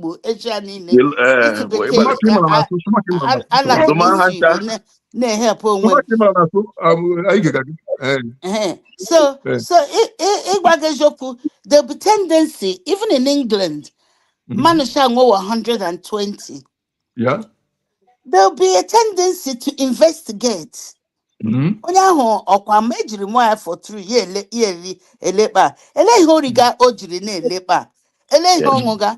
So that investigation of yours is not only legally right, it's necessary to ascertain. Okay, what Allah him kuga, eh? But you cannot dismiss because here's somebody because only Hamanana Mandokia. I remember Nenkuku Mobiarebe, eh? Before Anya Sibo, gas and Hogenye Giri, Agagubo Lage. Man Namari Ketilo, Numa Banketing. Nenkuku Jacola Anya Kuku Akuko folk story ufere. And Yane Kwehu Ya Guavana like this. Nowadays, Ndo Cage Ama Hue Mokemi Nonga cannot tell folk stories to my grandchildren. I have grandchildren. I can't because I can't remember Hene teaching my, and I'm not teaching my I'm not using that rod to pass down to my and I'm ashamed of it. My daughter, who's also a lawyer, had to teach herself YouTube na kushilo when you so Igbo nedi Igbo. Nchoma ispela Igbo. Mama murebe kangaju. Shindi, can you spell? And then after telling me off, she will still spell it. Okay, wahala. But then she may quote that because I've digressed unnecessary so much and it's such a waste of time. Nankuku, ambassador Nagi Kuku Jirigwage. Nankuku Gwaramhoha that Osu exists. I know where Rani, Owerenchi say Osu existed. Osu Jiribia, who Deja are from somewhere a slave. One serve the deity. Nanyukwa Hafula so. Ọ ga-abata again cheka mmeghere. Ọ ga-abụ na ịma anyị anọfeela time anyị dị I'm sorry. No bahala I'm because I'm ready for bed. So no But bahala. he got the author. I need all interesting. Okay, let me carry on. Nankuku Baramin that Owerani Osu exists. And Ejiri Menwo because I again use Obirobi Jime slave for Onisha Lo were in charge of the deities. Eje use nde eshiri mba nwa bia serve ma okwewa ala. But Osu doesn't exist in Owerri now. But some of the families in Osu, because they are known, there's still some stigma attached to them. But now they allow them when me say within the Obirobi na everything. Okay, what Allah to say that Osu doesn't exist is so facet and so fallible. Yeah, exactly. Okay, what Allah, that is not true. It exists. Very much so. It does exist. So let's put that straight out there. Okay, what Allah. And the Pano cry husband Nukuga about Elaine husband Nukuga. Magiri mother. Magiri animal. Can look cocos rumbu. Ejima. Ejima. Now Kejima, Kejima. Nankuku Gwakrani, that's papaya. Gwarashi. Papaya, which would be my grandfather, my great grandfather, my great great grand. Okay, Papa. Oh, now you got him. She have flat and the gash and in my struggle. Chileke goes ready for coming back in.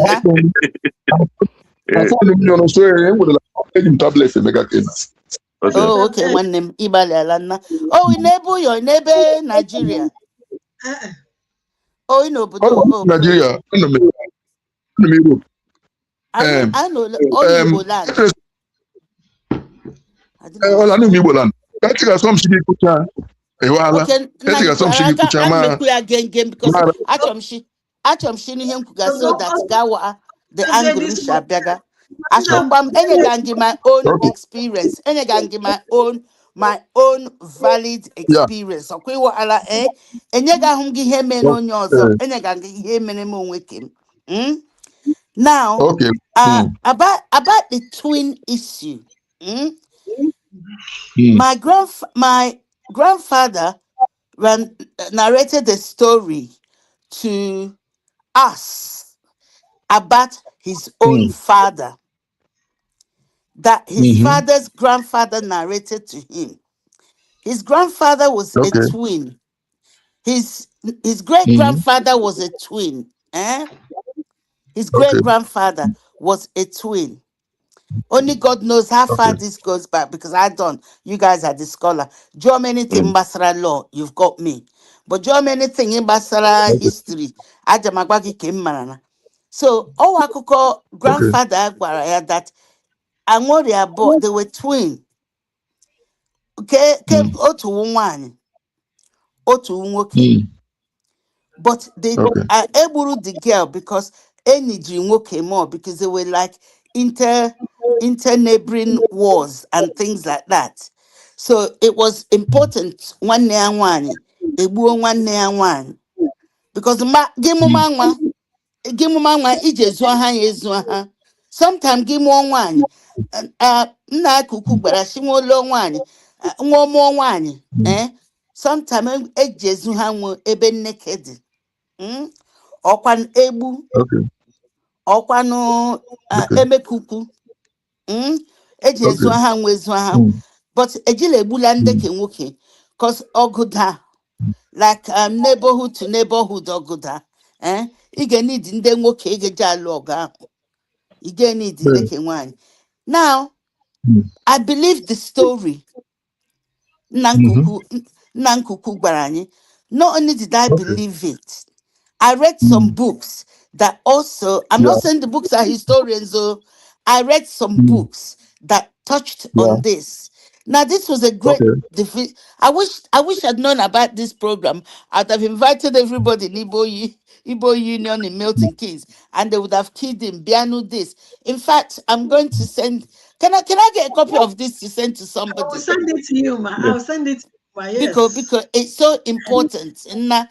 Because Andy Bona Milton Keynes, Shirike.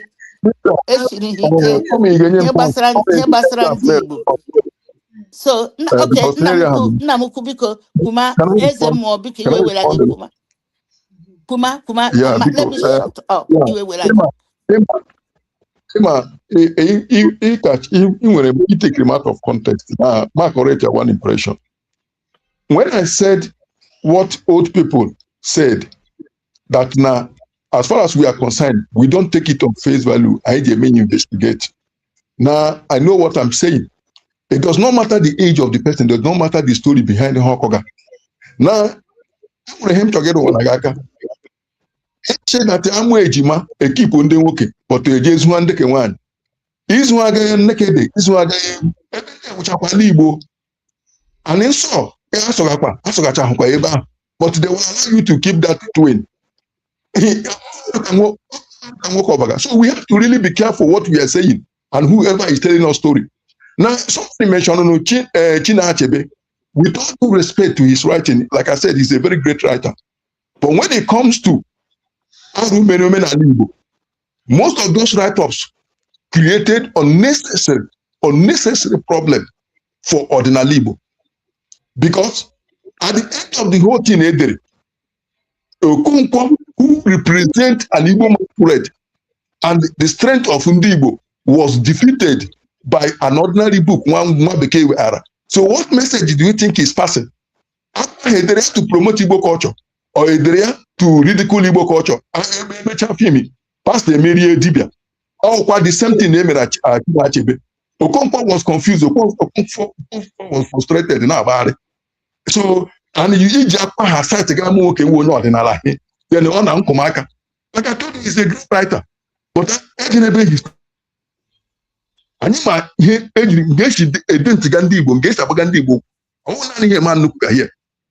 even from books, I've met most of these writers. You wrote something, but at the end of the day, you are trying to compare Igbo culture and the Catholic procession. Yashema EJIMA is for him to print his book. I need the people to support him. So we know the politics they play when it comes to writing. These people are intelligent, they are smart, they have talent. But we know that we should take it at face value. Because we are there. We should go there. Because you said I misunderstood and I misquoted you. Dare I add that you not only misconstrued every word I said and misquoted me, I said it absolutely crystal clear that I never mentioned that Chinua Achebe was historian. Never No, did. not you. Not you. Oh, Spencer. I did. Okay, I never mentioned that. So that's that. Secondly, the book I read, Yeah. I was highly offended. Like Igbo tradition means so much to me, and I follow Yeah. it step by step, precept by Okay. precept, and I investigate because I as much as I love it, I do not want to give a wrong account because at Okay. the end of the day, my word Yeah. is my bond. Do you Yeah. understand? And whatever Yeah. I say, I must have investigated it thorough to be able to come out and speak it with such tenacity, as it were. Mm. Yeah. Yeah. Now, the book, I was extremely very angry that Okonkwo, the man that the figurehead, as far as I was concerned, that represented an Igbo man Yeah. that won so much battle, Yeah. only lost because of the tactics with everything he did. He died like a chicken. That book should never have ended. I didn't have the opportunity. I don't meet any of Igbo historians. I've never met one. Perhaps you're the first one I'm having the opportunity in talking to now, if you are a Yeah. historian. So you're the first Yes. one I'm talking to. And I would not go against your investigation because for Okay. me, if it's not, I will only deal with facts that I know, and facts Yeah. that I've tried and tested. So I'm so Okay. grateful that Oga Ambassador Koga, Imenana Ambassador Ga Yeah. Nwanne Gi Nwoke Koma, Uh, Mgbakuma hi chọrọ ikwu. Thank you, man. Thank you, man. What I wanted to say, Ezemo, thank you very much for your submission again. Yeah, once again, because it is very, it's enlightened. Definitely, you're a historian and your knowledge, we don't take it for granted. Honestly, we very much welcome it. The help I make We an can't hear achievement. you. You've No, gone. I can't hear you. can you not hear me? Hey, we can I hear can you. hear you. Okay, I can okay, hear you. Oh, I can't. okay. Okay, sorry. So, but what I'm Okay. trying to say is, yeah, when it comes to Chinua I Achebe, can't hear him. You will I know. well, sorry, man. Ambassador Okay, should I go? Arama Should I go ahead? Kuma Okay, okay. Eze Mogema. Okay, so what I was trying to say is, yeah, when it comes to Things Fall Apart, of which Chinua Achebe were a great Ogidi man, yeah, proud of him. The reason why that book was a bestseller across the world was for a reason. There was a reason why it was a bestseller, and it came ahead of its time. Things Fall Apart. That's the real thing about it. Now, and the account of what he did, it was a fiction. Yeah, fictional. It's not a factual book. It's fiction. However, I'm coming.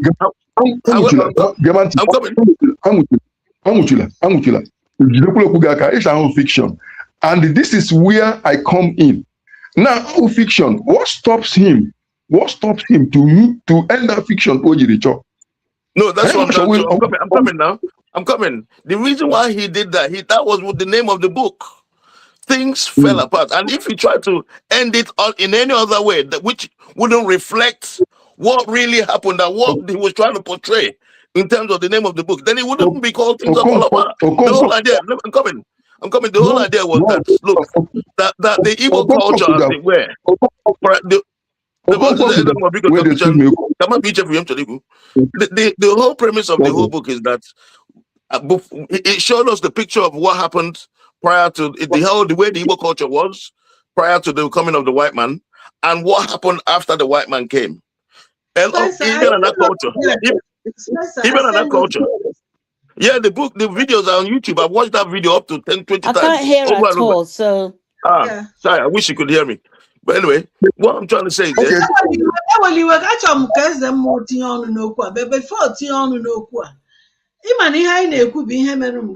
what happened? So if you're telling me that Things Fall Apart is a real story of Igbo culture, tradition and culture, no, it's not. No, that's what I wanted to say. No, it's fiction. What I wanted to point out a particular place in Things Fall Apart.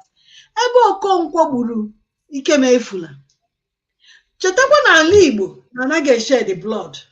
Onye kwuru ka a na-egbu mmadụ steady n'ala Igbo. Sacrifice. It was a sacrifice now. That is true.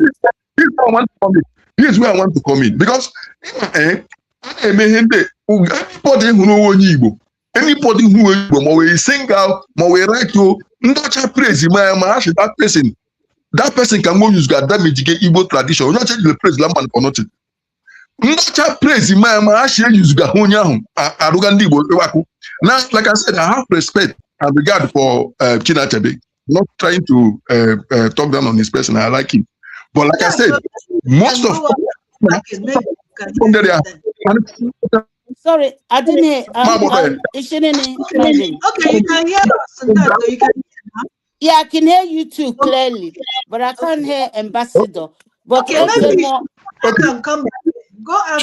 Let me log out and come in. Should I log out and come in? Okay, how do I go out? Not you. We can hear you. Okay. Go ahead. What I'm saying is this. Go through the book because most people look at question tradition Igbo. Leganya at least fall apart here. Now, like I said, this is not a historian. I don't no matter about I write scripts and I write stories. At times you will ask something to make what you are writing very interesting and catchy. True. I write scripts and I write stories. I have so many things now. Now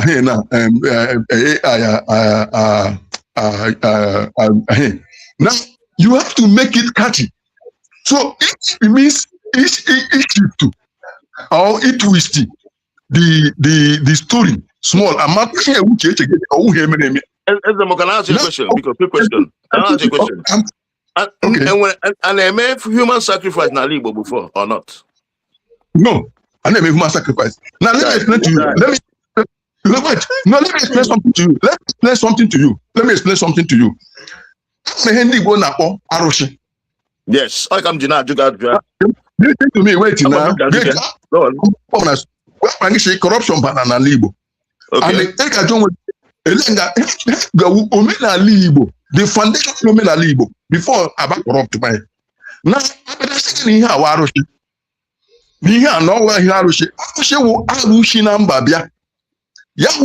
that is in there up from outside Igbo land.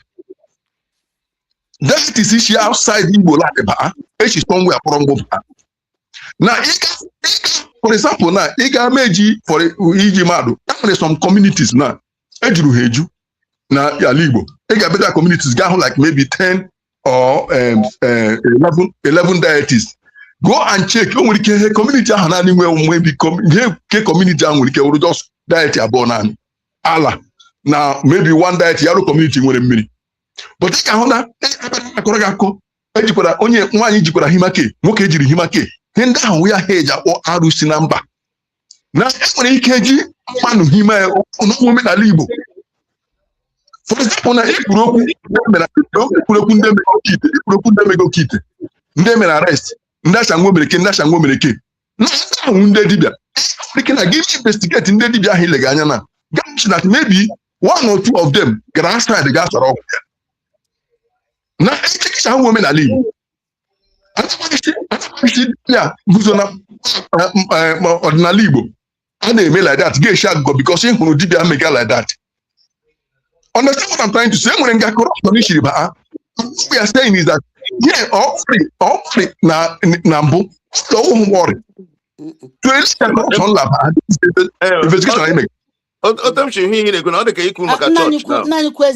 Just to agree with him, because Nankuku Gwaranyagba, onye Igbo, onye nwa afọ Igbo, ọbana Igbo na-ahụ ejiri egbula mmanụ. Exactly. Ejila egbula mmanụ, draw blood mmanụ, eme ọwarụ, ala Igbo sọ ya sọ, Nankuku gwara anyị ka ahụ, gwakwa anyị hoo ha that ndị dibịa asọpụzi ihe ime ihe ga-egbu mmanụ. Ọkaiwu ala, ihe na ha ọla agbara gị, ihe na ha ọla imega, laka onye isi ala Owerri anyị nwere, ama onye Owerri kpam jiri kwuo, onye isi ala Owerri mgbaga gị taa anyị nwere taa ọ ga-eme ma gashi ya mee ọgwụ ga-egbu onye. He can never do it. Ya jee mee ya, then ị ga-amarachi o nwere ihe bara ime, ị ga-amarachi o nwere mmiri bara ime coconut. Achọga m ilulu ma isi ya n'ọdụ ya. I'm just making it up as I go along. I'm just making it up as I go along, and I'm sure you guys will grasp. I'm still apologizing. No, because you're doing well.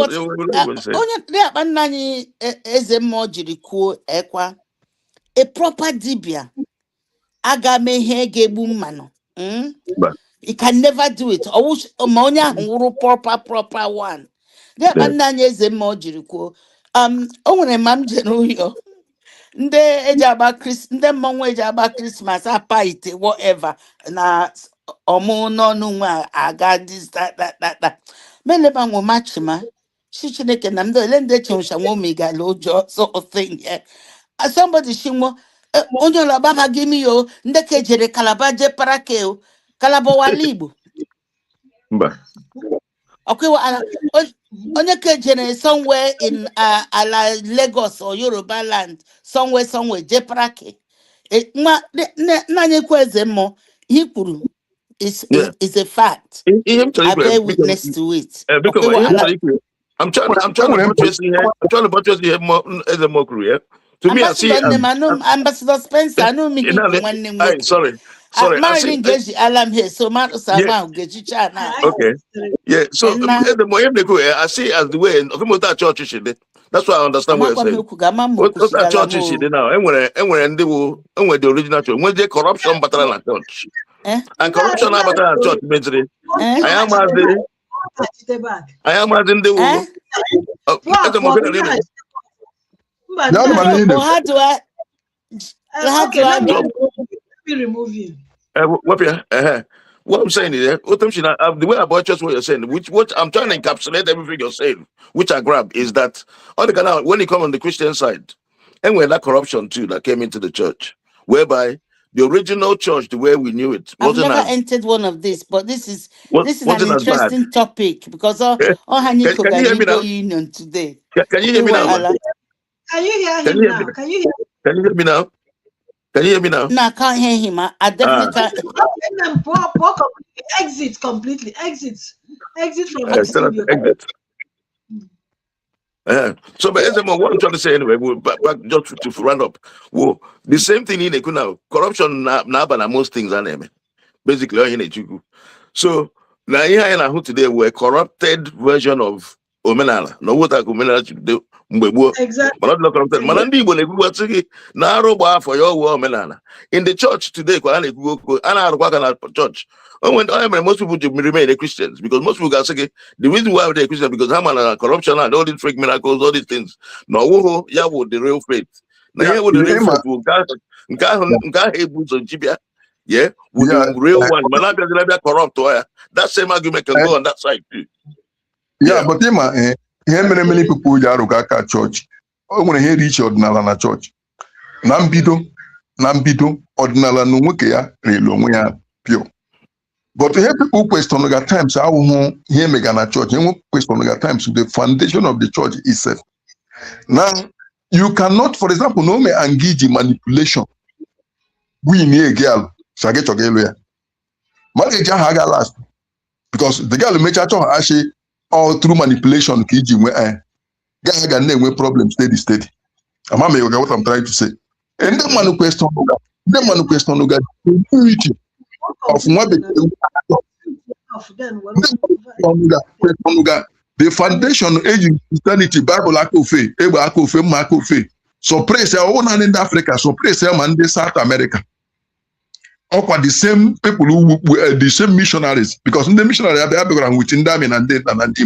So people question the now people question the issue that he explanation he said that now before the civil war came in yesterday that registered Igbo Christians with 200,000. Then after the war, And when 14 million registered Christians, how did the church grow in that number? Imagine it too much, from 200,000 to 14 million. So there are so many questions that remained unanswered. Ordinala, touch most of how we descend. That's ordinala, when you make or the bad the war. They corrupted before but the church told you that there is something like miracle. That when a group of people, they didn't have a farm, they didn't have any work, but they live for 40 years. Hey, by a nation. So this they believe as a human being, not psychological warfare. That if God can feed a nation for 40 years, that means you don't need to do anything. This is where people go fast, they go because that same God can do that. So church is so Hebrew society and it can. Well, it depends on how you see it. It depends on how you see it, though. No, listen, man. Na capitalize on that in the pastor Omega. Then he claims and Omega's landing man, the magic money. Oh, the pastor be the miracle money. I can tell you, I can name 2-3 pastors for you. Gasigi, raise your phone up, you will see an alert. Omega Nigeria. Yes. The night before so let's tell ourselves the truth. I'm saying encourage. It's like a field for all. You are capture what you can, gather all you can. So when the form antico use but what be the Surya. I say that now. The man want to somebody a young man. One day I will send the Lego. Shia Jizola Oyo. This girl is the money. When you bag it, a papa 24 hours. Mark confront the brother report to me. Mark confront the brother report to me. She me the home in that the weight of the unrighteous is heaped for the righteous. When they want in the Bible. Scripture. So it's not helping matter. The Bible is not helping matter. So what is saying? It's here compared to traditional Igbo shege. We don't have wukegi. We don't have wukegi. No, what let me tell you. If what I've got, I wear them now. Really, Libya on a bad side, and we're good side. Yeah, church on a bad side, we're good side. And when can the perfect? When can the perfect? When they claim not the perfect to me, I see that is not true. Because bad everywhere. Right. Corrupt. I'm using the word corrupt. Oh, why you? There are all in a sudden mega hojo. I want she beji. But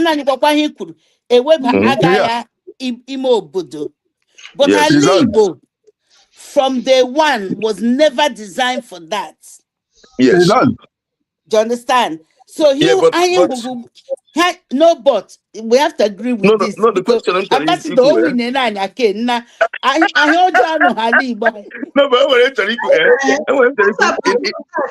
First, apart from that, but more to this my generation, when I was young, my grandfather, not great grand, my grandfather was the king of the place. And on we have men na obuya can a butipe. And that small young in the qua, what to begin or neighbor mad. Forgive from Obodo. Yes, nobody know better. 2 or 3 things can name. Either na ekere gomu, Ghana village, Ghana the whole village got table. More na chupura chupu. Or what to begin bass in Ebru mad. Oh no, Jafu from the king. Exactly. And the other thing, even when we camera and become that too. No, not quite check. Like things fall apart, like you said, is fiction. Or more, I believe things fall apart. I even not getting a primary school. I need your way table. I need your go. He came in for now. I'm things fall apart from A to Z because I need your way me acting and duty. But I am man on Igbo tradition and culture. Or fiction. were Okay, Spencer,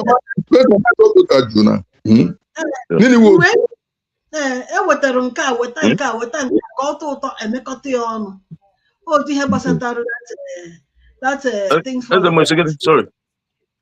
Chere adani ku ga atuga mjege Ogu. Yes. EJIMA for the EJIMA Ogu no for Ogu like as in. Listen to me. That akage re-stand with blood. Absolutely. Yes. Even Owerani, akagere blood, he gets shifu ohana ndoha na heba because nanku only shindoha.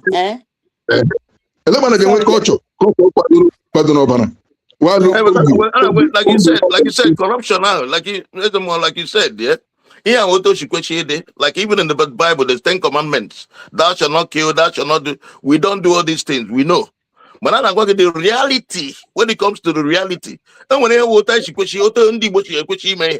right? When you get with the reality name on ground, that now Abiaje,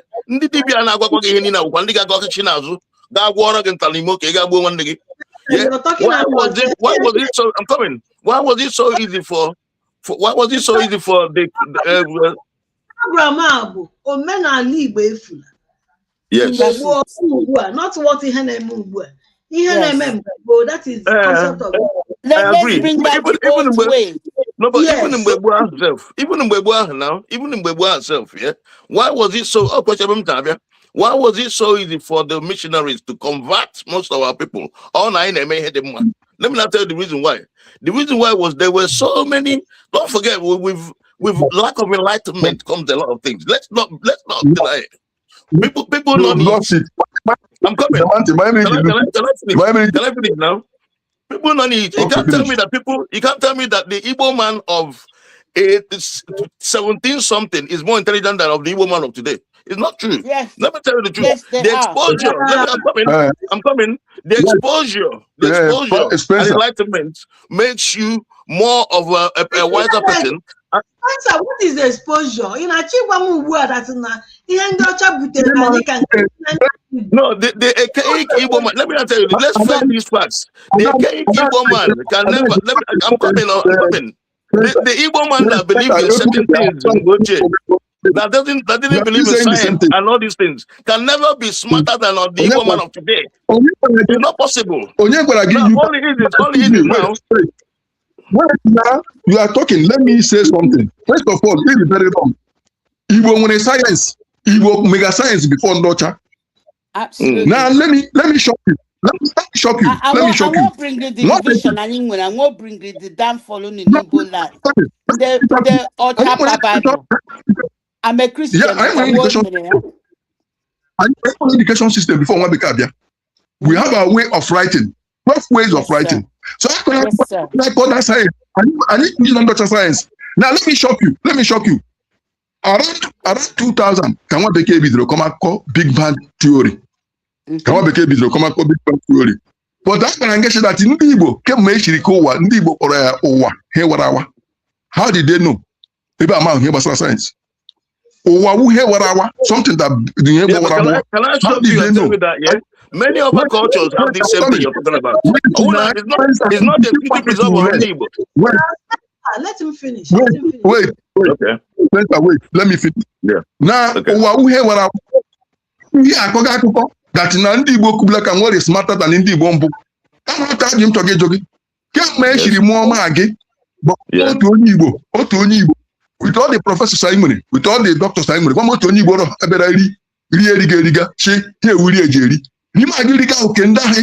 less intelligent than you.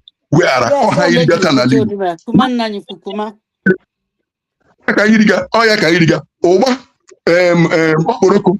Ofe, anything that we discover before I'm one. I more intelligent than them. The same applies in other cultures too. We're not talking about other cultures. It's down to them to talk about the culture. It's not exclusive preserve of the Igbo person is what I'm trying to say. Ambassador, let me give you permission to finish and I'll speak. Ambassador, I'm not talking. Okay. Okay.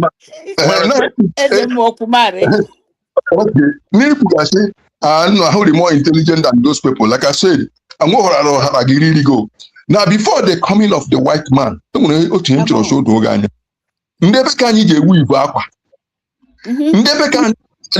family ọla nwere ihe eji mara mụ. Family ọla nwere ihe ndị Igbo ejila achọla ọrụ achọ. Because enwere ihe family ga-eji eme eji mara na enwekwana onye agụ ga n'ala Igbo. The word ogbenye emirihu onye enweghị ego. Ogbenye wu onye ogbe eji enye eri. And ndị kategori ahụ ndị old women maybe amụghị nwa. And then ụmụaka nne nwere carry small that cannot go to farm because only in the farmyard. So when you get agụ gị, but when you get a marker, you take care of them.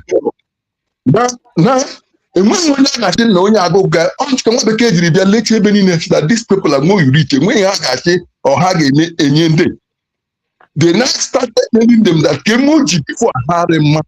Unless me will came up the kid. It's not OKWU. Ndị Igbo jede Ishagu, ndị Igbo jede Nsibidi.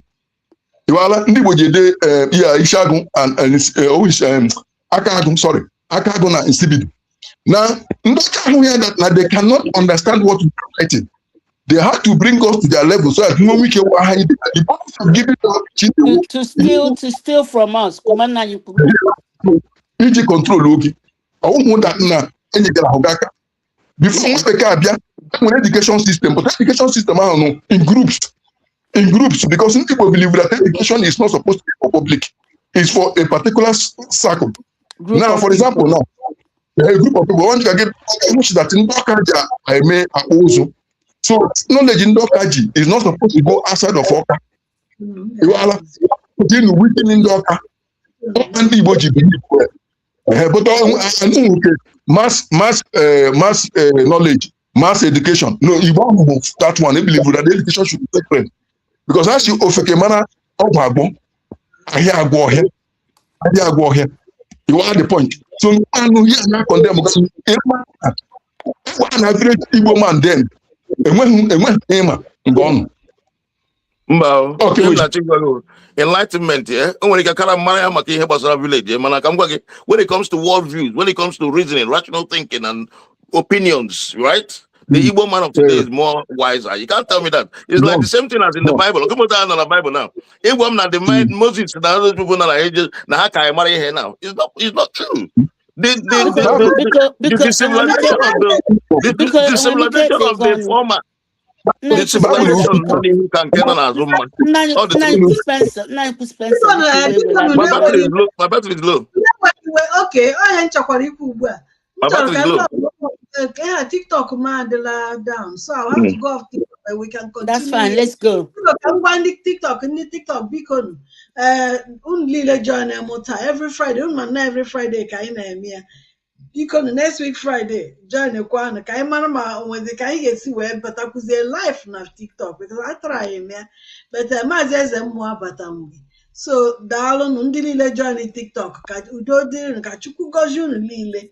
Kuno understand the other na Omenala Igbo agagave. Amen. Amen. Omenala Igbo wakatago kofwe. Bye bye. Bye bye. As a more knowledgeable. Marilyn. I salute. The Lord bless you all. Good night. Okay. Good night, man. As a more Spencer's in a phone, yeah, Walla. Maybe can I have it next week Friday before happy like